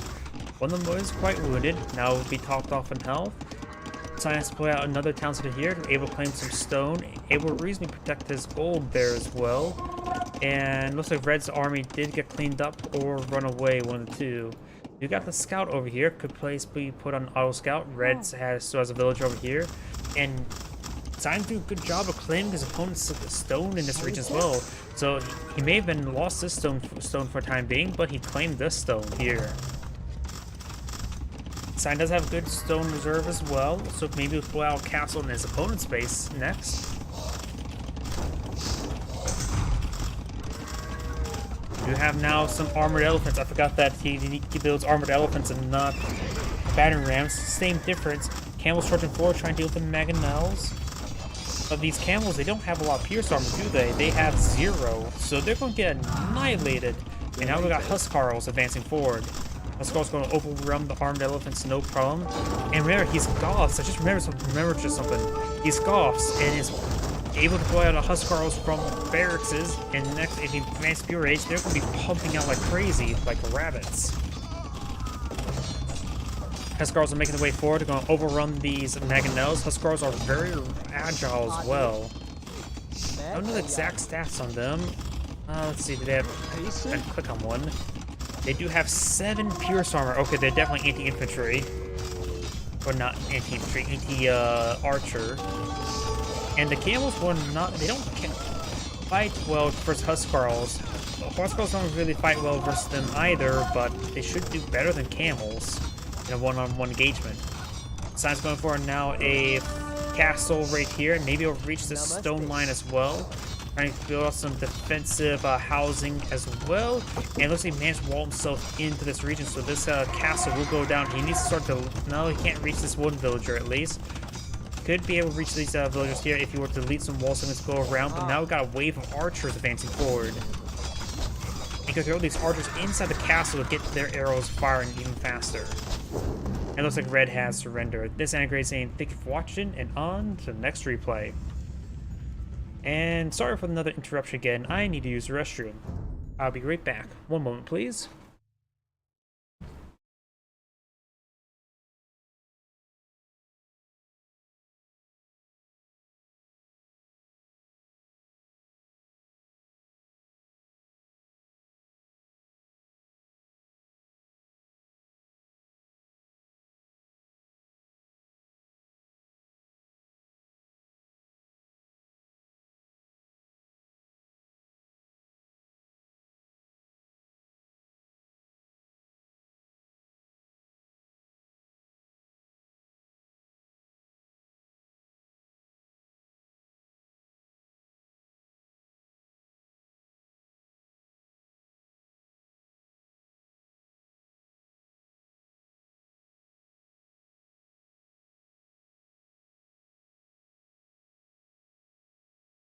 Sorry about that.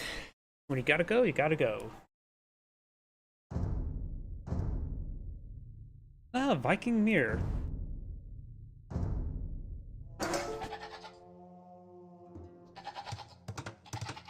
Greetings everyone, and Great here with another Age of Empires 2 Divinity Edition replay. Spawn on the top or right side as the Red Vikings. We have United J Ampersand. Gonna pick a not Mirror. I ain't Micro, me neither, so. And spawn on the left side as the Blue Vikings. We have Wild Beast. So Vikings versus Vikings in an area with potential naval combat and fishies. So let's go ahead and take a look at the Viking bonuses. We have, of course, Vikings are infantry and naval civilization. Warships cost less and starting in feudal age. Minus 15 in feudal, minus 15 in castle, minus 20 in pure age. Bit of weird combination. Alright. Infantry gets plus 20% hit points starting in feudal age, and wheelbarrow and handcar is free, which is very, very powerful technologies. Just that it competes with villager production, but you get the free. The unique unit is Berserker and the Longboat Warship. Unique text is Chieftains, Infantry deals bonus damage to cavalry, and Berserker gains. Berserkers gain increased health regen. Now let's take a look at his bonus civilizations. The Vikings, Infantry, and Naval civilization. Okay, I'm not going to continue that joke any further.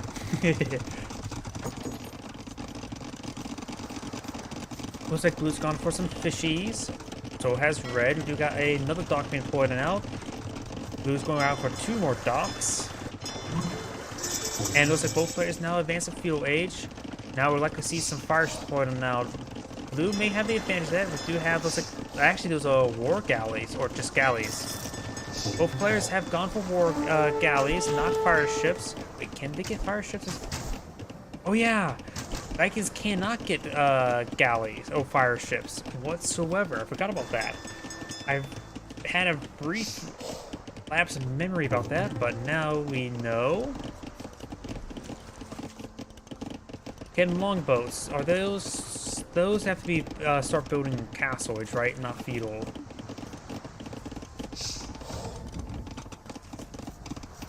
You have the scouts engaging each other, but Blue will win out no problem. Looks like we do have 4 warships versus 5 warships, or just galleys, not warships yet. That's the upgrade, gives them promoted them up to war galleys.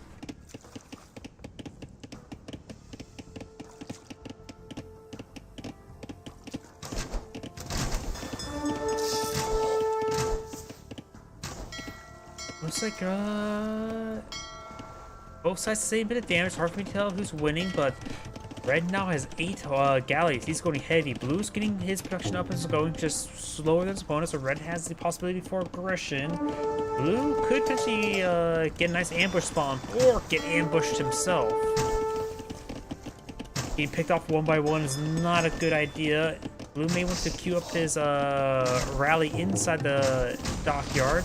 He's going straight for galleys, not building any villagers. His opponent may be doing the same thing as well. And no food production whatsoever, barring the fishing ships.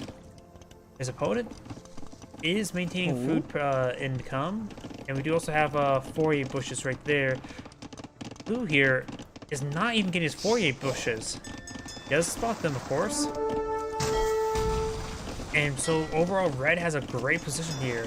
Able to close this there, maybe it'll hit the fisherman. Does hit the fisherman there, but now Red does spot this force. He needs a withdrawal, needs to protect his fishing ships. His fishing ships are about ready to go down.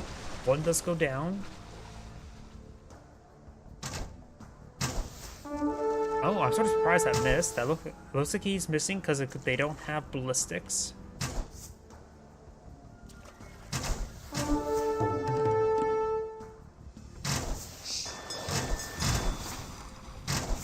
Oh, number of red ships gone down. Blue's he's doing good at focus firing.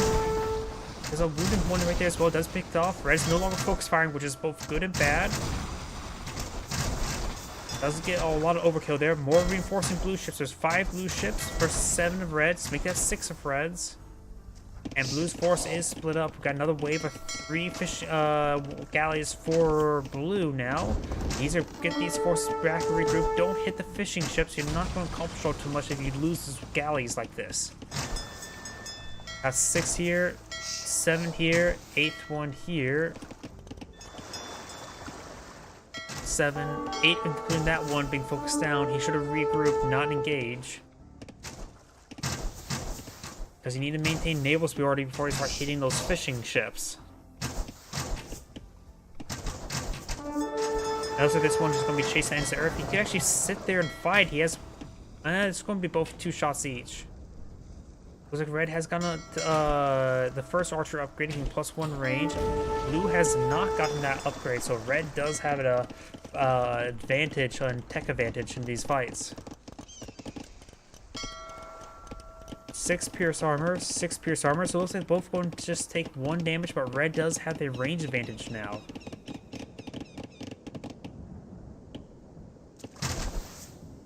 Rolls a miss there.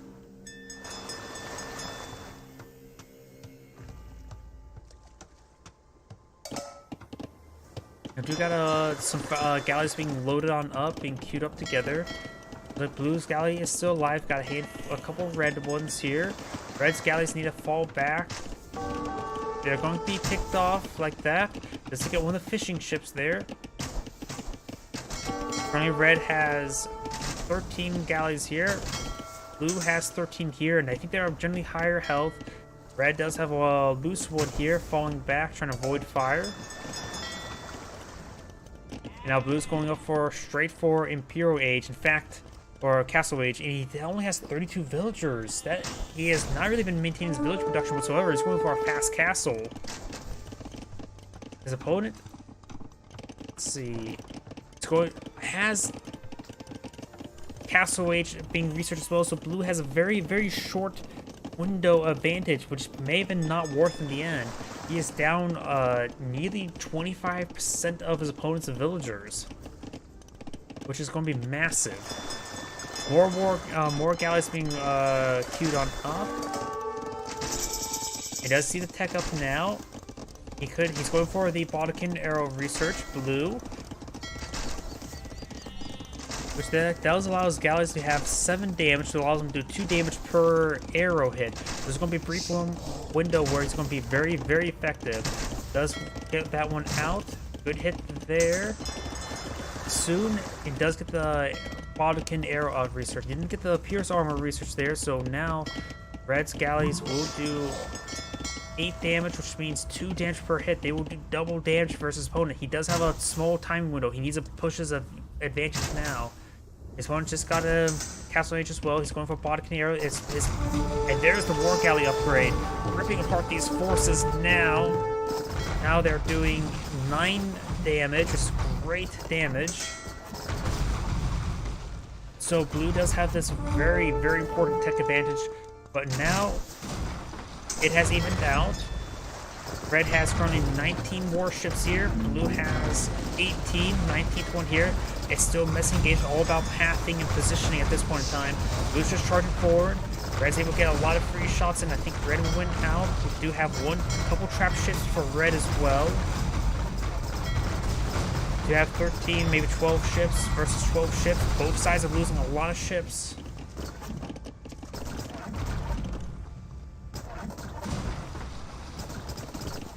Down south, do have the scout over here. Red's maintaining village production. Only 1 town square looks like, and only 1 town square here as well. Remember, these ships are going down, trying to hit each other.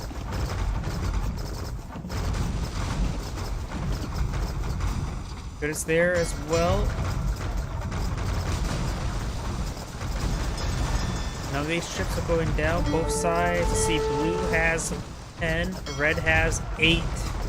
So Red is losing a bit more. These stuck ships behind here is going to be very problematic, and he needs to make sure he doesn't delete them at this point in time, because he needs to make sure nothing else gets queued right there. That'll be reinforcement wave for Red. It's good damage there. He's got some wounded ones here and there. A bit of overkill on that one, and Red's force is getting disintegrated. Just losing. He lost a critical mass, and now they're getting picked off one at a time, basically. Red could go for some defensive guard towers. Guard towers, of course, are very effective versus war galleys.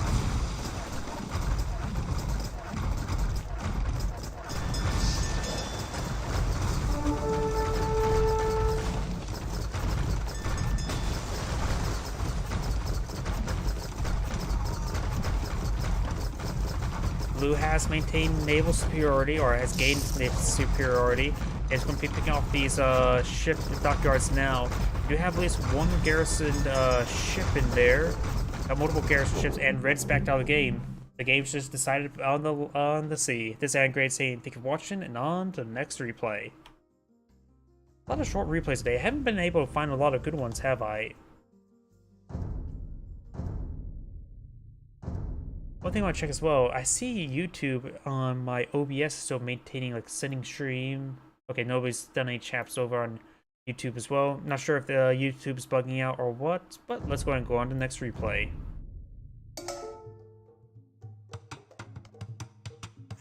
Greetings everyone, and Great here for another Age of Empires 2 Definitive Edition replay. Spawn on the top left side as the Red Malay, we have JD. Spawn on the bottom right side as the Cyan Chinese, we have Elder Strix. Let's go and cover each player's civilization bonuses. The Malay, they are naval civilization. Oh boy, there's only tiny pawns here. Advancing next tech age is 66% faster. Fishing traps cost 33% less and provides times 3 wood. Battle elephants cost 30% less than castle, 40% less than pure age. That's not bad. Rabbit warriors, infantry. If I remember correctly, there are spawn in pairs or groups, and they each work for like half a population, or maybe they're just half population. They're still cheap, one or two. They also unique text Thalaprasy, which is upgrade stocks to harvesters, worthless, and force levy. Militia line replaces gold cost with additional food costs, which means it acts as a trash two-handed swordsman. We do got a militia rush being played out by Red. Cyan is, of course, the Chinese. We have the Palisade Gate going for some Palisade walls there, trying to protect his villagers. This one's been exposed. There's 2 exposed villagers here. They perhaps need to fall back to the town center. Got Cyan Scout trying to fall back. We only got 2 militia, not going for the standard 3 militia rush, just going for 2. Just eyeing for some aggression and just annoy his opponent. Chinese are in a archer civilization. Starts with +3 villagers, minus 50% wood, minus 200 to food. Technology cost 10%, starting 10% less in feudal, 15% in castle age, 20% in pure age. If it was me, I would probably put 5% less in dark age, but maybe the overpowered why they didn't do it. Doesn't just seem even to me. Ounces of support 10 population plus 5 line of sight, which is very nice. And demolition hits ships gets plus 50% hit points, which is as useful as the other naval upgrades right now. Chuko News gets plus is a good multi-shot archer, and unique text a great wall. Walls and towers get plus 30% health. Rocketry, Chuko Nu +2 range. Or no, that's +2 attack. Scorpions get +4 attack with the rocketry, and farms give plus 10% max food. Both players now advance to feudal age. Those militia has been cleaned done up, and we've got the scout roaming around still. One of the Cyan's villagers are quite wounded, but still alive. And finds the did not find that wounded villager. Managed to get inside the town center at the last moment. Now we got a red spearman there. Red scout is almost dead. Spearman trying to pursue these Cyan scouts. And we have another Cyan scout on the build queue. No additional villagers in the build queue. We're gonna fast forward for the time being.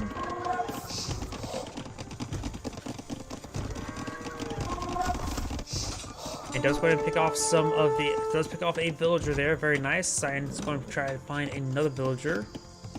Does find a spearman there. Receive a poke. We'll find the lumber line there. May receive another poke there. Yes, he did, but I don't think actually damaged. Go ahead and quickly wall off these gold miners as well, but this guy to fall back. Looks like he picked off a villager trying to build off a wall segment.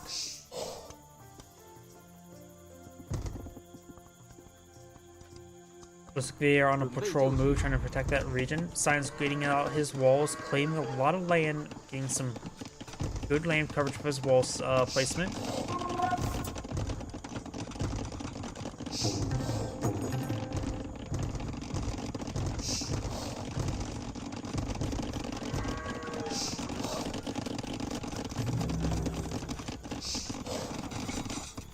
Looks like the scouts, there's a good number of scouts now on the field. Do have 7 scouts trying to break their way through the palisade walls. Builder not trying to repair the wall, just going to build another wall. And that will have reduced surface area, so it'll be much harder to break that one down. He's going to try to repair it. Nope, builds up another wall segment there. And he's going to build up another wall segment there. That may have been a miscue. He may have been click and drag there.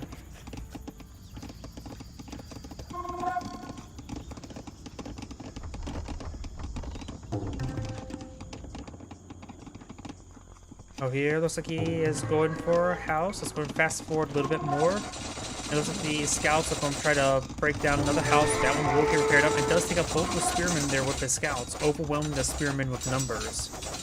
House is still receiving quite a bit of fire, but looks like it will be slowly chipped down. Got more spearmen and more now archers coming forward as well.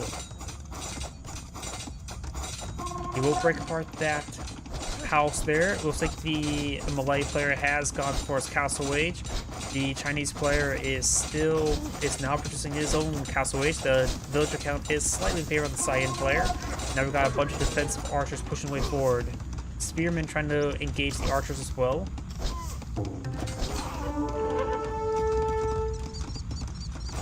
And yellow and red's archers should be able to provide a good defense there. See what red is currently building right now. There's like crossbow research just got completed. It does have crossbows out in the field as well. And some of these science scouts will be cleaned on up.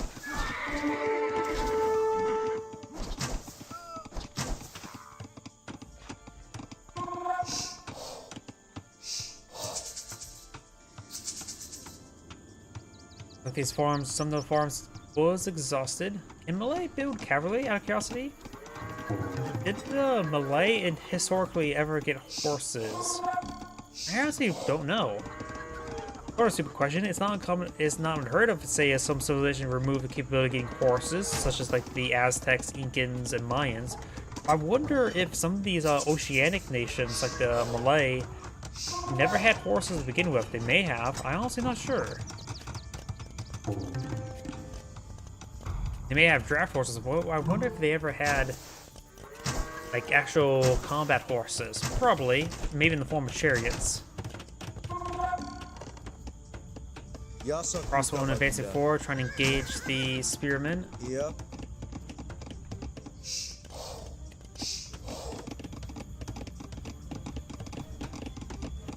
Looks like going ahead and falling back and going to wall off the region. Does going to lose this crossbowman due to a bad rally. Now we do have a monster here. He may try to eye for some conversions, or maybe just trying to eye for some relics.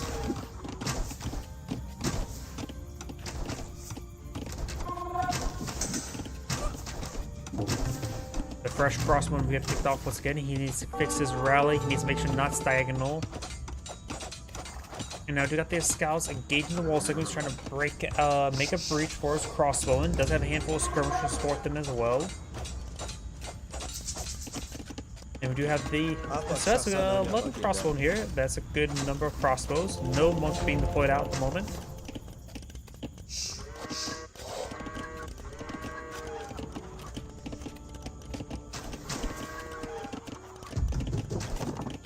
Crossbowmen falling back. We do have the scorpion now on the field.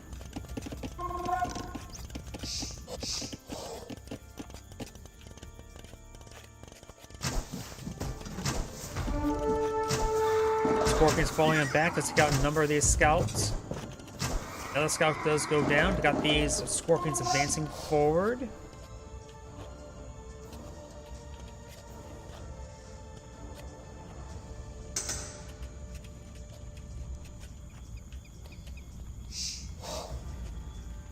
Red's going to try to intercept this force here.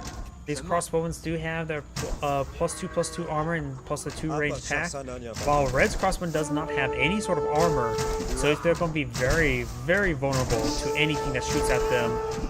Spearmen, our skirmishers, of course, are unupgraded. They do take a lot of damage right there. We do have the Scorpion here to support, as well as a Builder to repair it. We're gonna go for some line attacks there. Red's crossbow is not a general attack move order, but they're just missing mostly since they don't have ballistics. Scorpion's advancing forward as well. Does find a good hit there. Another good hit there as well.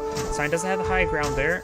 So versus the unarmored infantry unit crossbowmen on the low ground, they should rip them apart.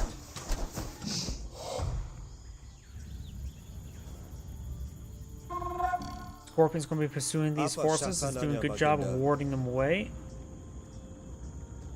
Looks like Red only has one archer range there, just queuing up a large wave of crossbowmen. Around the villager count is in favor of Red, 66 to 50.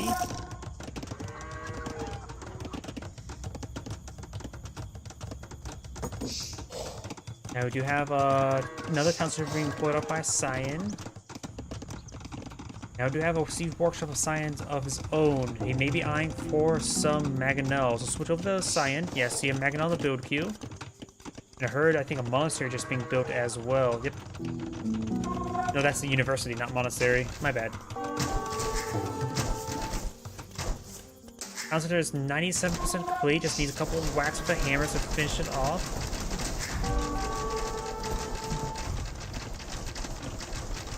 Cyan's village production has been waning. He has plenty of food at the moment. He may be eyeing for attack up at this moment in time. And here comes the Mangonel trying to get a good hit there on the Scorpions. Nice split move there. Does get a good volley. Does hit the Scorpion there. Good hit there on the Scorpion as well. Going to take time to rebuild that town center, but needs to get his villager production back up and running. Going to be claiming that gold. Very nice.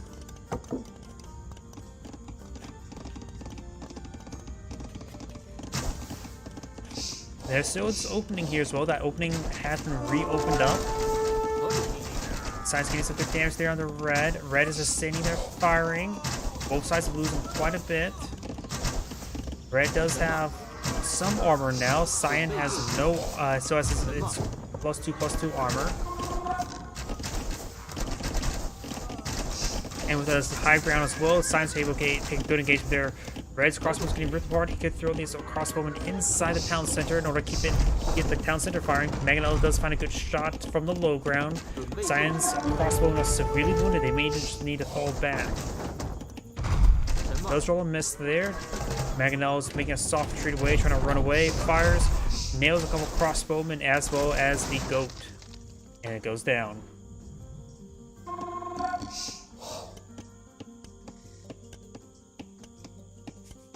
Cyan's pushing forward with another Mangonel. Red does find a first shot there. Gets a deadly hit there while Red is saying it's only a bit of splash damage. Losing that Mangonel like that is very important. Red does still only have +1/+1 armor.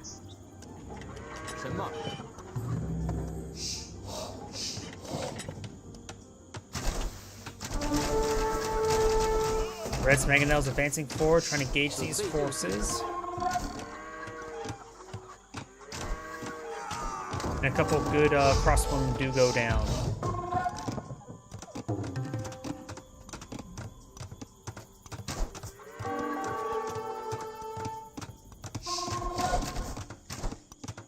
Cyan's advancing forward. Mangonel does get a good hit there. Good hit there onto those crossbowmen. Currently there's about 20 crossbowmen for Cyan. Yeah, Red has about 18, so I have a similar number. And some of Cyan's does go down. Those trying to repair up this Mangonel. This siege workshop is receiving some fire from the Mangonels now. And Cyan's going for more Mangonels and getting 3 village production. Cyan has fallen behind in village production compared to Red. Does get one of the crossbowmen there. This one time, Cyan may need to get a defensive castle. Both players are saving up quite a bit of stone for castles. I'm assuming they're going to be for castles. This workshop may be producing something at the moment. It is nothing being produced at the moment. It is going to be a good meat shield. Red's Mangonel's trying to charge it forward. May find a volley. Gets the right hit there. And Red's does go down with some follow-up shots. I wonder if Cyan has ballistics or anything like that. Does have ballistics research, very good. And that Siege Workshop does go down. Science crossbow is advancing forward. Red does have the high ground. And does still only have the +1/+1 armor.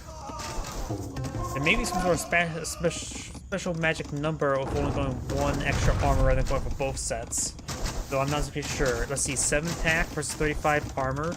So it does take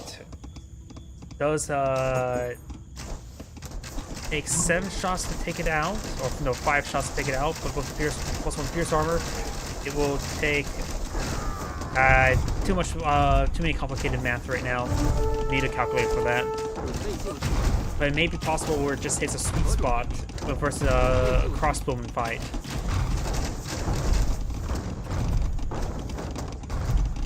But you have no rugs can fight either players, and Cyan's Mangonels dancing around, and Red does do a good job taking out Cyan's Mangonels again.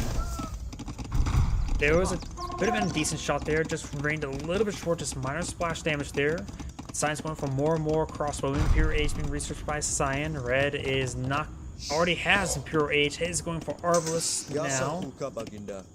Now it gets some massive damage bonus as well as health, and Monk just being generally better. They do maintain both the same range as 7. Holy crap! He's fighting really good shots under those. Holy crap! Cyan's Mangonels getting some great work done. Annihilate a massive group of villagers there, and all of his Arbalists went down as well. Red just lost a massive force and massive numbers of villagers. Getting some great damage there onto the Mangonel. So it's only crossbowmen. Not can Cyan get Arbalists? I'm assuming they can get Arbalists. They're Archer Civilization. Yes, they can. Great hits there on Cyan's crossbowman. Takes up more villagers there. Force fires the ground right there. Finished off another villager there with a high ground. With 1 crossbowman, should be able to get some good damage in. It does take up the last one there. Cyan does have a good number of archers here. Crossbowman there. Not going for any Chuko news just yet. I probably would, just because of Chuko news. A nice outpost here as well. Red did lose quite a bit right there, including villagers. If I level off the field as well for Cyan, he's still behind the villagers. Finally got Impure Age, going for Bracer, going for Arbalest. Can Red get Bracer? He does have Bracer. And now I do have Conscription being researched as well. And Rocketry +2 attack for Chuko News. Chuko News need a bit of extra research against the Elite and the Rocketry upgrade, so he may just hold off getting Chuko New production just yet. But we can sprinkle them in. Can't really say how effective regular Chuko New is versus Arbalest. Arbalest probably may have the advantage there, but I honestly do not know.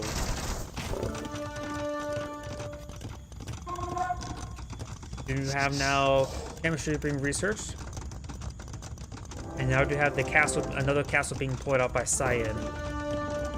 Red's gold line is going to be camped right now. Red will need that gold income. He does have a good reserve of gold, but he just spent it all on something. Not sure on what. Or Arbalest himself does have the town center there. Does take out another villager. And looks like he's running low on wood as well. Going for a bombard. Bombards would be pretty good versus those castles. Let's take out that Mangonel. He does have actually Archer upgrade. We do have trebuchets firing onto Red's castles. Yeah, Red's fancy board of his own Arbalest engaging. Looks like they're fully kitted up, barring some Archer armor, which he can still research. Cyan is getting a big wave of skirmishers right now. Maybe not going for Chuko News this game. Looks like most of his archers are almost kitted out, barring the heavy cavalry archer upgrade. It's not going to be very useful. We have some capped rams advancing forward, trying to break through these walls. Be very good in absorbing all these Arbalest shots as well. Cyan's going for a forward castle on the high ground. Very nice. Capped rams are getting hit by the bombards, however. Got Arbalest engaging Arbalest. Both sides are losing quite a bit. It's hard for me to tell who's actually going to win that fight, but I think since Red has 4 or better reinforcement locations, probably him. Let's get the castle there. Looks like the castle are ranged each other. And we've got the Mangonel not hitting the capped ram. Or Onager, I should say. I don't know if that's the Mangonel. I think the Mangonels or Onagers are researched by the Chinese player. I could be mistaken though. Now we've got skirmishes being pulled up on both sides. There's still a bit of gold here. I'm not sure if Science sees it, does know about it. But maybe just going for skirmishers to go for value trades. Both sides have been employing out a large number of skirmishers. They're trying to go for some value trades as well. The melee players could start transitioning to some Tweenus swordsmen if the skirmishers getting too numerous. Trebuchets are starting to engage with trebuchets. Looks like Science starting to lose his front line there. He still has his castle here. We've got multiple trebuchet hitting Science castle, but we've got trebuchet hitting Red's castle as well. Going for a big repair team. We have this castle almost going down, getting some repairs. Having trouble dealing with these trebuchets. Castle looks like one shot away from death. I don't think there's enough repairs to save it. Oh, it did save it, but the next shot should take it out. Science castle does go down. This castle is still up and going, hitting the town center quite severely. Both players have 115 villagers. Science now has 2 trebuchets hitting Red's castle, and there's 2 trebuchets hitting Science castle. And I think they're both on high equal ground, so they're both roughly doing the same amount of damage. Red's town center is almost going down from the castle. Looks like Cyan has ran out of stone. Does have a small amount of stone now. Trying to get, does look to buy some from the market. Does take out the town center now. Now the castle starts engaging each other. Archers and skirmishers advance forward, trying to hit this mining camp there. A Cyan mining camp. Both players have not gotten a single relic. Some of Red's villagers are being picked off by the Cyan's castle. Red's castle is sustaining less damage or getting repaired faster, one of the two. Now we do have Onager pushing on way forward for Cyan with his skirmishers and arbalists. And finds a pretty good hit right there. Finds another good hit there as well. Does focus it down. There was a lot of damage onto it, but Cyan's force is not very strong right there. Red does bring us another trip shield here on the low ground to hit that Cyan castle. Red's castle seeing quite a bit of fire as well. Both players are running low on stone. There looks like buying from the market for both of them. Red is getting some stone income, enough stone income for the repairs. But even the Cyan's castle does go down. Red's castle would like to go down as well.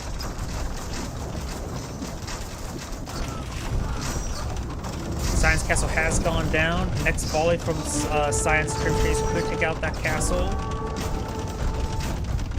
And that castle does go down as well. These trebuchets will like to go down. Got reinforcing Cyan forces.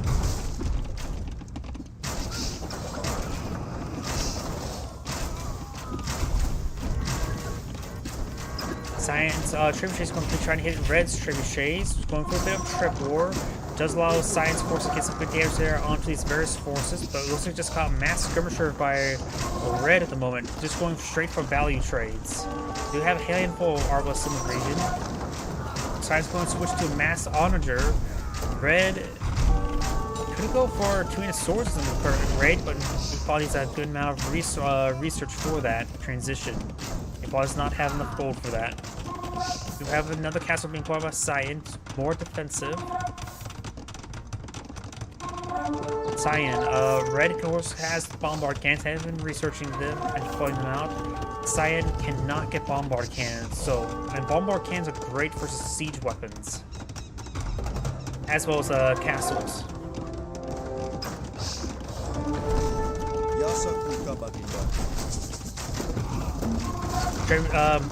Onager does go down right there. Red's going for another defensive castle. And it looks like Cyan's going to be hitting that castle as it's getting built up. We got another Onager advancing forward. I wonder if he has siege engineers. He cannot get siege engineers, so the Chinese cannot get siege engineers. Good Mangonel hit there, or Onager hit. Another good hit there as well, taking out those skirmishers. Monster does go down. We got another castle now pulling out, and it looks like it is in range of the trebuchet. The trebuchet does go down as well. Red does have a good number of trebuchets as well as bombards. He's trying to push forward, trying to deal with those bombards. And Red and Cyan's castle does go down. Red's bombards do go down as well, but losing a large number of arbalists for it. And it looks like Cyan has surrendered. This is Angrade saying thank you for watching, and on to the next replay. Well, I can do one more replay tonight before I have to call it an evening. So let's go ahead and get started.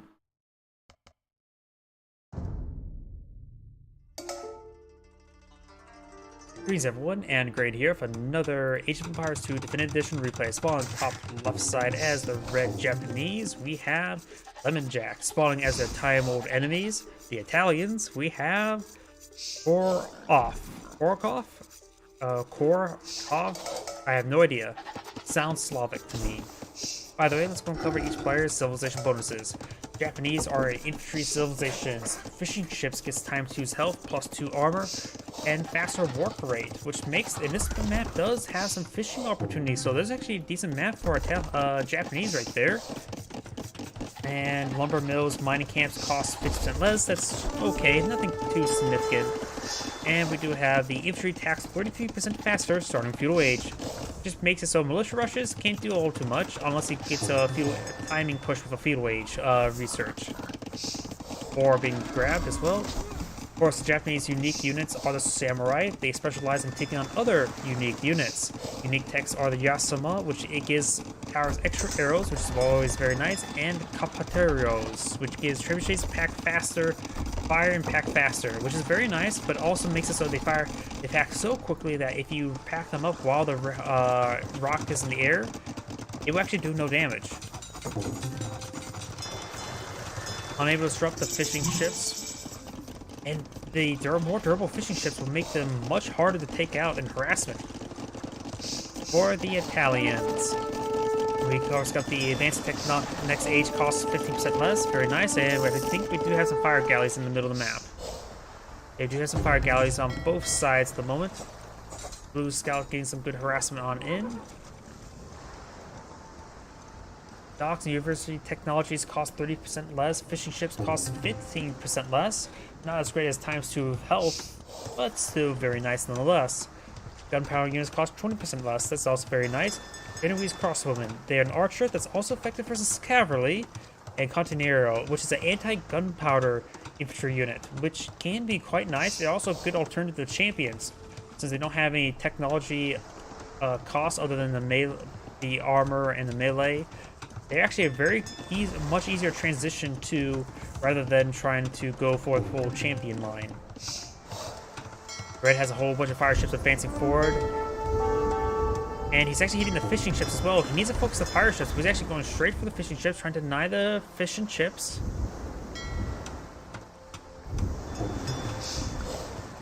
Because if you deny the fish, you deny fish and chips. You may not be able to deny potatoes, but you're able to at least deny the fish. Wait, that's Demolition Raft. Looks like we do have Demolition Raft for the Italians. Very nice. This is going to lead the charge of the Demolition Raft. The Demolition Raft is very... He does have a nice spread formation there. It does splash 2 of those fire ships there. None of them are wounded. Blue's fire ships are very healthy. And we do got these fishing ships over here. They're a little bit wounded. Red is not have...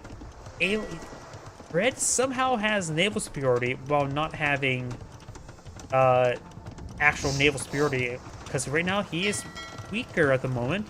But now we do have another Demolition Raft and a fire galley for Red. He does have a nice spread formation deployed out as well, which prevent that Demolition Raft from doing extra damage. Red has 2 Demolition Rafts advancing forward. These guys are very, very bunched up. He's providing good escort. He's going... If he could back them off to the corner, that'd be great. Demolition Rafts now connect each other. Red has a Demolition Raft charging on forward as well. He gets a great splash hit there as well. Now Red has the advantage. Now fire galley for Red. Blue has gone down. And the other one's severely wounded. does use Demolition Raft to take out one of Red's Fire Galley, but didn't do much splash damage there. And the Fire Galley was actually pretty wounded, so it was actually, I think, a relatively good trade for Red, actually. Because he wasn't going to get much more use out of that Fire Galley. He was getting double, like triple or quadruple team. And took off Demolition Raft with him. I think that was actually a good trade for Red. You have a handful of not war galleys, but just regular galleys for Red as well. And you've got the scout pushing its way forward. Looks like the only thing on the production queue for blue is villagers. 7 at that. Red is going for some regular galleys as well as a worker as well.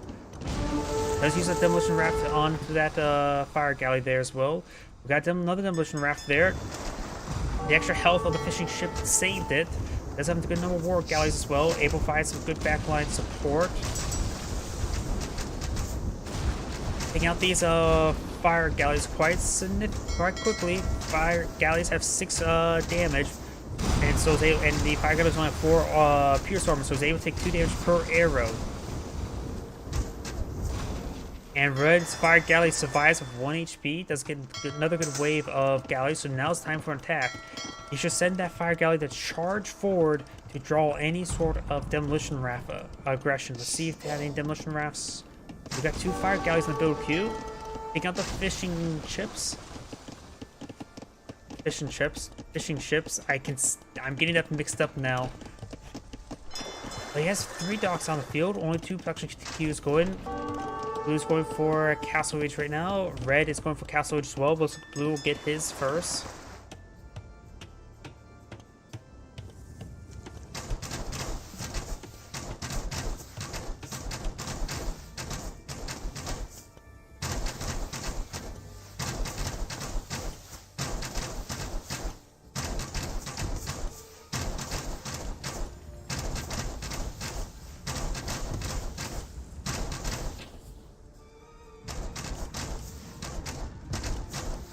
Docks are receiving a bit of fire there. Now we do have the scout now whacking away a palisade wall. I'm not sure why he's pushing these galleys over here.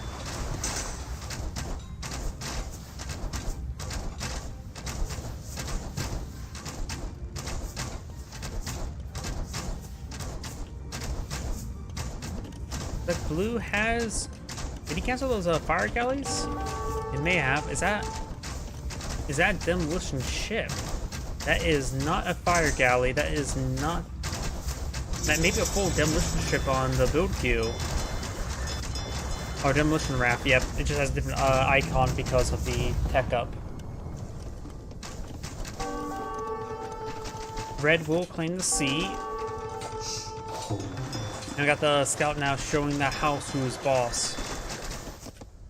Looks like Blue's transitioned to archers. And Red now has his own Castle Age now. He's going for fishing nets. He's going heavy in fishing ships. And he's getting... Could go for the war galley upgrade as well. Got one least demolition raft. He's queued that up. So when his boat advances forward, he's going to do a quick spawn to blow up his opponent.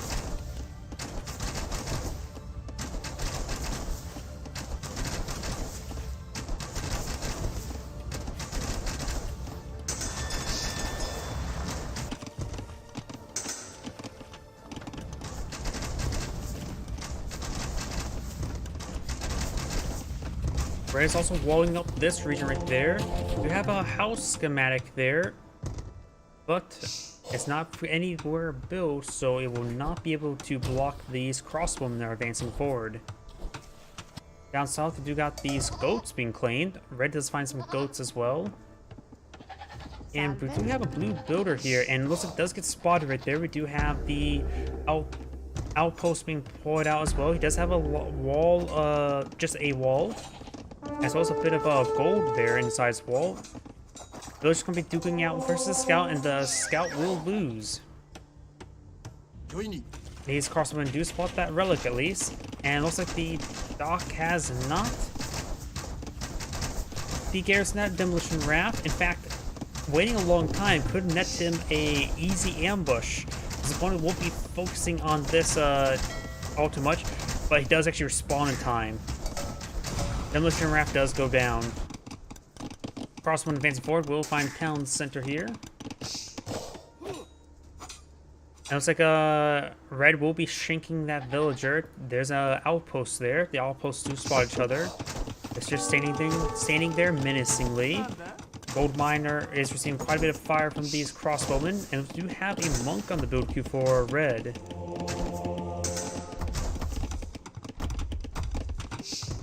He needs something to deal with these crossbowmen. Don't know if he has a stable yet. Over here, do have looks like fishing traps being collected. You gotta be careful. I have something I noticed as well. If the fishing traps are too close to each other, they do cause some issues with pathing. I recommend spacing them out every other one. We got a stable being put out, trying to get out some scouts over on the crossbowmen. I'm guessing scouts. It could be knights. We got another wave of crossbowmen here. Notice that these galleys are going to start picking apart these houses slowly. Red has claimed the relic. Very good. We do have 0 relics for both sides so far. And Red is losing a number of his villagers, but it does have fishing ships. Does claim one of the crossbowmen there, getting some free shots in. Blue focus down. Now we have a knight charging forward. Since he sees the crossbowmen, he's going to transition to knight for defense. He probably won't be able to deploy out any infantry anytime soon, because infantry just not very useful most of the time. But honestly, getting out some transport ships and perhaps landing some swordsmen over here wouldn't be half bad. Start hitting some of the buildings as he starts respawning, just put them back to the transport and get away safely.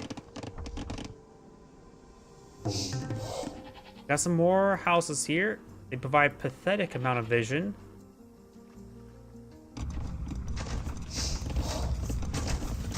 Blue will lose this house here. Let's see if that population blocks him. Close.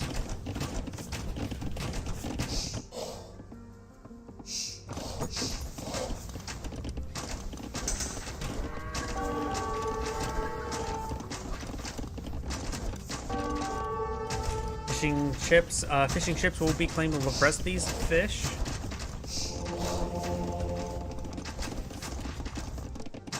And over here we do have these crossbowmen advancing forward. Both sides are at Castle Age. Got Wheelbarrow being researched by Blue. Red is going straight for Imperial Age. I wonder if it's going to be going for it. Maybe it's going for the trebuchets. He could actually get his unique technology, put some good guard towers along the flanks, and then focus on the Navy deploy out some units. What can the Japanese player deploy in gunpowder wise? He can't get bombard cannons. He can get hand cannoneers. Where's the Navy line? He can get cannon galleons as well as elite cannon galleons. So you could deploy out some ships here. There's an inlet here, so cannon galleons can reach quite far. Maybe not be able to reach the town center, but we'll be able to reach everything else. And there was a castle that was canceled there. But cannon galleons are actually a possibility. There's some more fishing traps there. Very nice.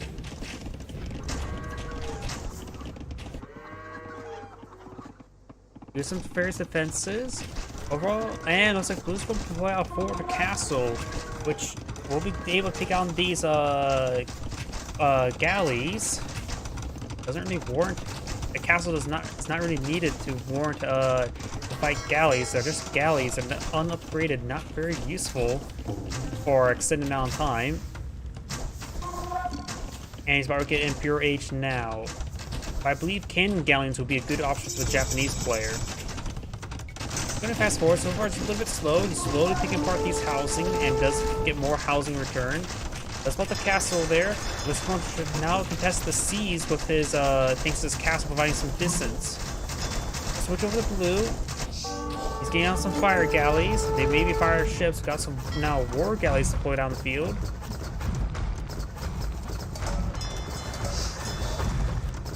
He may need a hop forward from another castle in order to help secure the seas, but Red, is he? We do have chemistry being researched by Blue. Chemistry, they're both in Imperial Age right now. And now we do have a handful of cavalry archers for the Japanese players. I was not expecting cavalry archers. he can get heavy, he can get Parthian tactics, he can get actual good cavalry archers. He doesn't have the civilization bonuses like the other designated cavalry archer civilizations, but Japanese are Swiss Army knives. They have very, very good versatility. And so they are getting some actually good cavalry archers.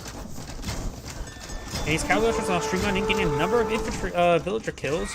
Blue is ahead on villager count by a good margin. Red does have 2 relics, and opponent does have 1. They are getting picked apart by these Genoese crossbowmen. Okay, yeah, Genoese crossbowmen will rip apart cavalry archers because they're an anti-cavalry unit. Demolition rafts. Ooh, triple kill.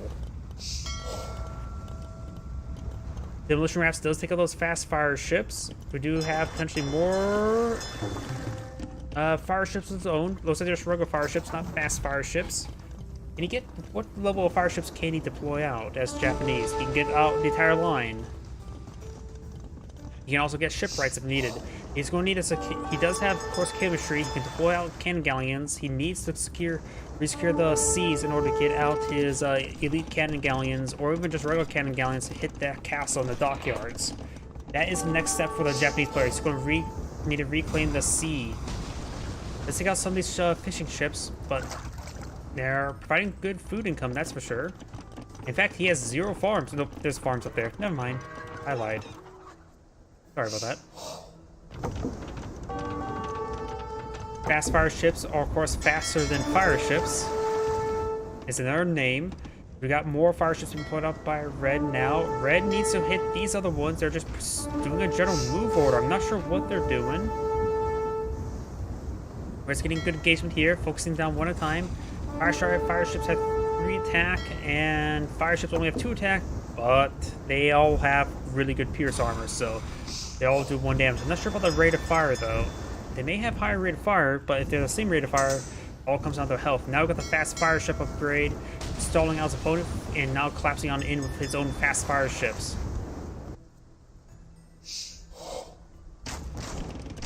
Now, I do have some bombard cannons deployed out by Blue. Cannon galleons could hit the bombard cannons. Is that an actual counter? We do have some now demolition ships being deployed on out. And he doesn't really need the demolition ships. He has enough fast fire rafts. Not getting out of cannon galleons just yet. Here the bombard cannons are hitting the mining camp now.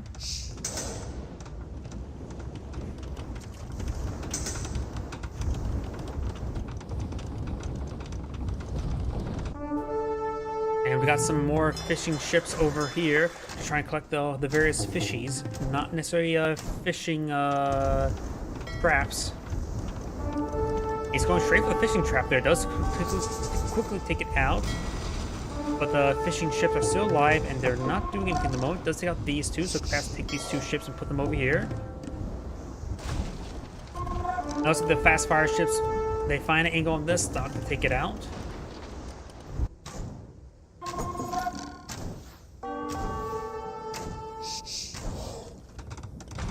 Now we do have, it looks like a handful of arbalists and bombard cannons advancing forward.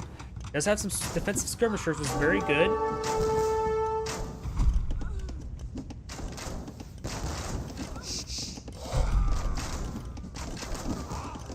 Arbalists do go down. The bombards are trying to hit those skirmishers. Not gonna be successful. Cavalry archer does go down. Does take out the Genoese crossbowmen. Villager count is still against the Japanese player. He does have a massive reserve of stone. His opponent has enough stone as well for a castle. Japanese player has a massive reserve of gold. Small stockpile of wood. He may be transitioning to something. He's using his food and wood for more skirmishers. He needs more villagers though. He's gonna also get the fast fire ships to engage the fast fire ship quickly. Now the scout's going to be overrunning that bombard cannon. He can get out only light cavalry, no hussars. Only right now going for more arbalists, fire ships, bombard cannons, and light cavalry. He can get out. He can research hussars, and only up the cavalier.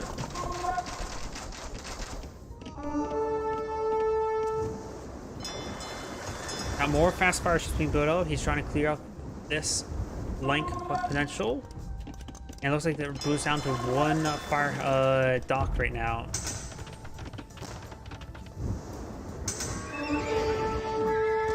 Boost defensive forward of a massive force. Skirmishers can get overwhelmed. Sorry about that. My voice is starting to go out. Light cavalry research just been completed for the Japanese player, but they quickly get picked apart. Hussars are starting to whittle away these elite skirmishers. And Blue's pulling out some forward structures. Red's eyeing for a somewhat defensive, somewhat forward castle. There's a lot of stables here. Does the Japanese player have murder holes? He does not have murder holes. You may want to research that sooner rather than later. But do have some bombards in the region. Got some more skirmishers in this region. Let's get the castle now. Trying to go for a... Oh, he's trying to claim that gold. And he's actually going to trap the Hussars in front of the castle there. Nice little wall up there. This area is blocked off by the spearmen. Very good. And just go ahead and get these guys inside that castle as well. We'll have a lot of extra arrows there. Spearmen, while they're not upgraded, they at least have good attack rate. We got some samurai deployed on out. No special units for them to take out, but still beefy melee unit. But really lacking any upgrade. All upgrades, really. Bombard cannons hitting that castle. They need to hit those bombard cannons as soon as possible. We have more and more samurai deployed on out. It's getting some more melee armor for samurai now. The Hussars are, I think, nearly fully teched out. Looks like they are fully teched out, barring some melee arm or melee attack. We got now a defensive our castle being put out by Blue as well. These Hussars are getting ripped apart by that castle. Red, the Japanese player needs to get out his own, needs to get out some cannon gallants and engage this castle, as well as the bombards. He has naval superiority, he might as well use it.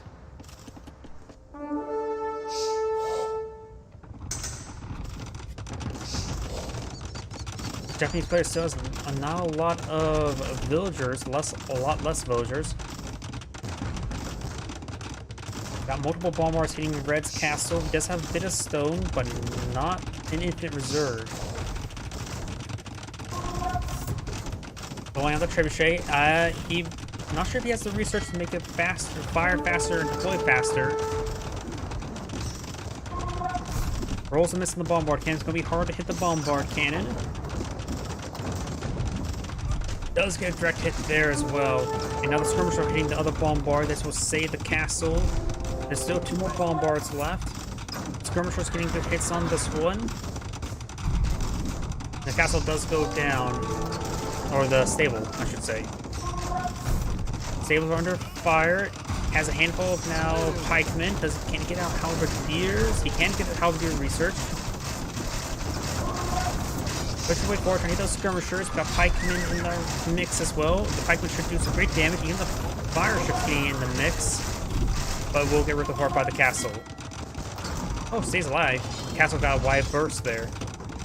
Bombard cannon does go down right there. Does get some stone walls to help support the trebuchet.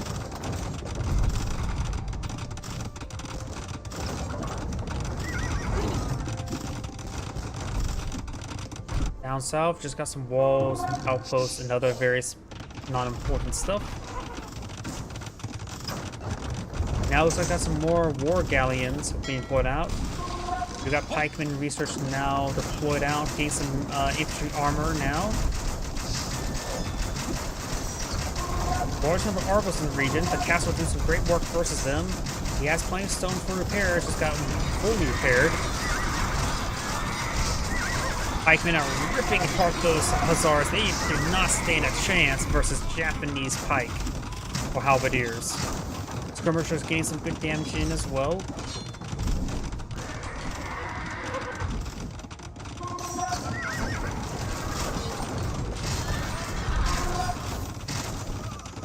Pikemen starting to get picked on off, or halberdiers. Has a good number of reserve of skirmishers, so that Arbos cannot really advance very far forward. We do have the bombards advancing forward.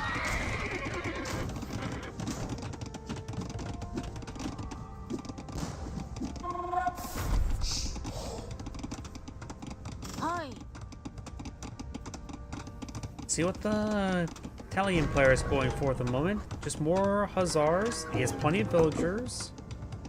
It's got quite a bit of research. I don't know what he should go for. He has hand cannoneers available, which would be useful for the halberdiers and skirmishers. He could go for the hand cannoneers.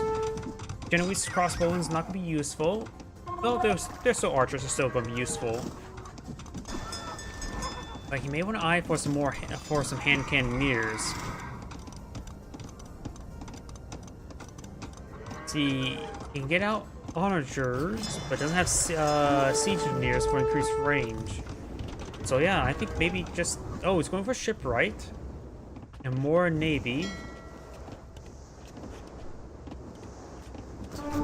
And it looks like Blue's going to transition to going down south. He's going to just be aggressive down south since he's having trouble advancing to the north. His opponent has a good defensive force. Trebuchet will slowly pick away at the buildings. He has no other real siege unit, and now finally got out elite cannon galleon, or just a cannon galleon.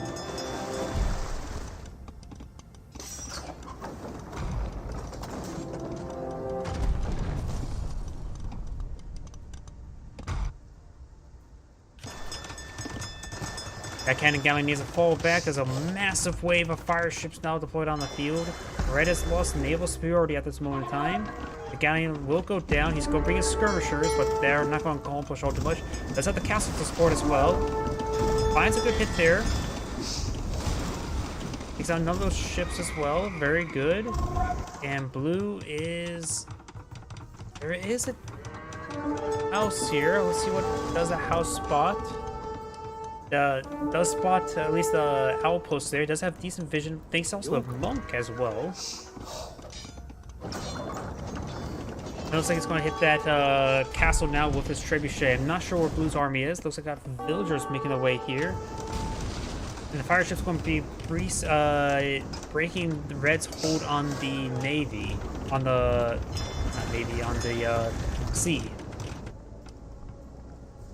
Migration of villagers. And looks like the villager's going to go ahead and shank a monk. Fast fire ship does get picked off there. He needs to keep his guys grouped up together. Now it's maybe time to get out that Yasuma towers. He actually is going for the various tower upgrades. The Yasuma towers would be very useful to protect his docks. The extra arrows would be very handy indeed. Now there's some cannon galleons here. This cannon galleon is going to receive some trebuchet fire. And Blue's going to advance forward with his infantry. The halberdiers will take a bit of time to deal with any structures. So will the skirmishers. We've got a defensive castle over here. It's a good position there. And Red has put out some defensive stone walls.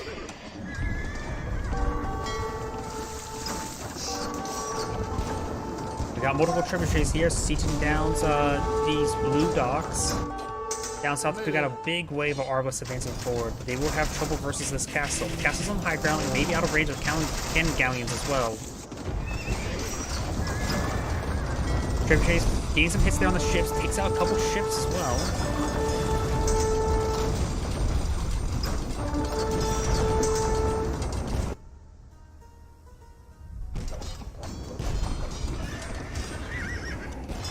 Definitely has the castle packing up and deploying trebuchets right there.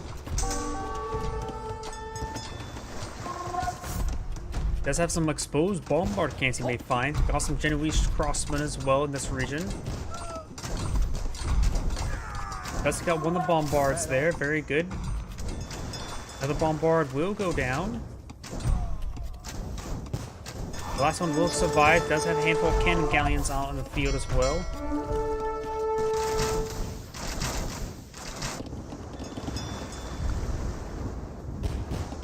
And looks like he does get some good hits there on these fast fire ships. Red has redeployed out a large wave of fire ships. Should be able to overwhelm the cannon galleons. Even may lose them to the castle. Probably would be worth to dive in on those cannon galleons. Red's advancing forward for halberdiers and trebuchets. Arbalists are advancing forward, but do have a good defensive group of skirmishers. They both have 8 range, so and does delete one of his own wall segments. Okay, I was going to say maybe it's a bad idea to delete your own wall segment, but he does either way. He looks like he's doing a lot of overkill there. I could be mistaken there. Yeah, a lot of overkill. Red starting advance forward with a bunch of halberdiers advancing forward. We've got a good wave of scouts here, but halberdiers, especially Japanese ones, will rip them apart.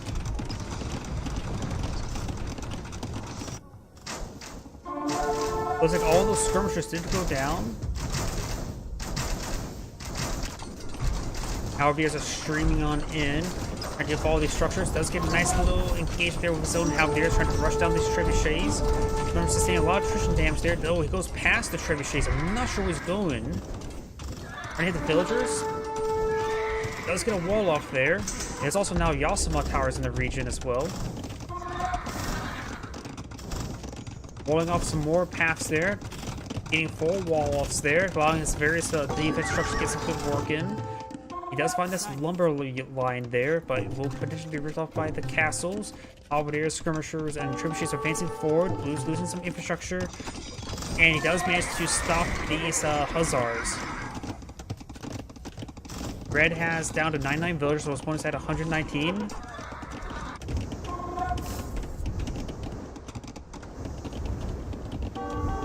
Blue's lost a lot of infrastructure along the sea, and is building more infrastructure with a high ground castle as well. Arbos advancing forward will find this water mill. And a number of those archers down. Oh, howdy, I just saw your rumble rant. I got a bit focused on it. Having trouble hearing me? Am I a little bit too quiet? Oh well, a little bit too late for that. Perhaps that may help out a little bit. Improve the gain of my microphone. Arbos are advancing forward, trying to engage these various villagers. And now we've got the trebuchets pushing way forward, quickly packing on up. Not a whole lot of defenses remain in this region. These Arbos will make their way forward, going to get a lot of archers, or not archers, villagers. But won't be able to get a lot of infrastructure, while Blue will be losing a lot of infrastructure with these trebuchets. And halberdiers to boot. Got a good big wave of skirmishers advancing forward. Looks like at least 15, 14. Blue's trebuchets are now in the mix. Everything goes straight from town center. Oh, nope, hitting the Arbalest. Hitting this town center now. He actually is going to set up on this wood line there as well. Does lose a number of villagers there. Red is down right now 98 villagers. Blue has shrinking down quite quickly. Obvious advancing forward, but they will not do much versus these hussars. Red has a massive stockpile of gold of over 3,000. He could take time to start researching some elite infantry. At least the infantry upgrades. Maybe not the swordsman and longswords, just go for straight samurai. He has plenty of gold, plenty of wood, just lacking food. We got some, nope, fishing ships are not a possibility, but could potentially put out more of a navy, queue up a navy, put inside the docks, and then get a massive wave through. But right now, he's going straight for his opponent's face. He's going straight for the throat. Blue's lost his entire force over here. Could keep these skirmishers in this region just to be safe. Still got a good number of skirmishers and halberdiers in this region. Got a big wave of hussars. It does look like to cancel his own market there in order to help flank, but it does actually allow his own halberdiers to push into those hussars better.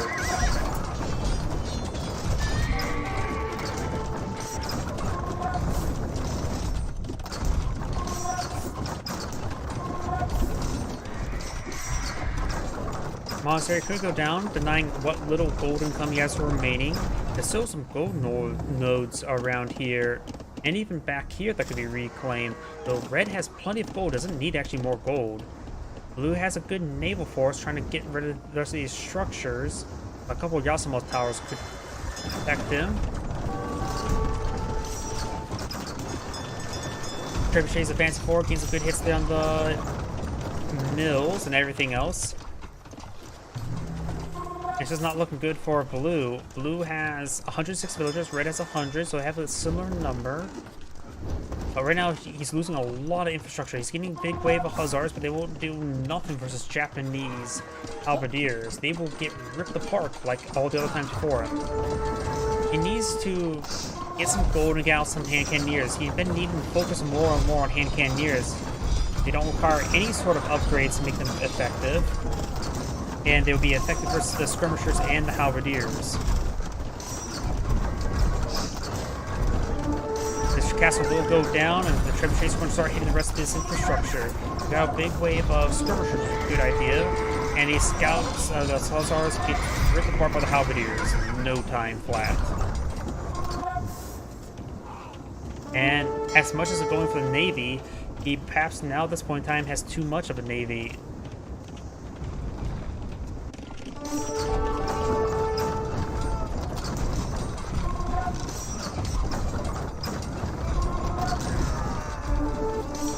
That's why I just go switch to Gaia, just so we don't hear all those notifications. Red is advancing forward, getting some good hits there onto these skirmishers. We've got multiple archer rangers going on down.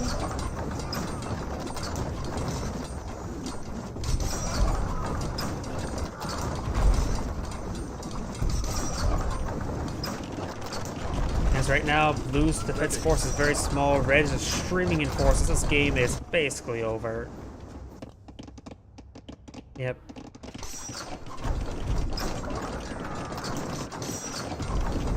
Yep, this game's just over. I'm just going to fast forward a little bit because right now it's more just trying to regroup forces, but he has nothing really threatening the trebuchets, and he's losing a lot of infrastructure. If you take a look how much resource that Blue has, he has less villagers now, no relics now, no gold, has decent reserve of food and small amount of wood.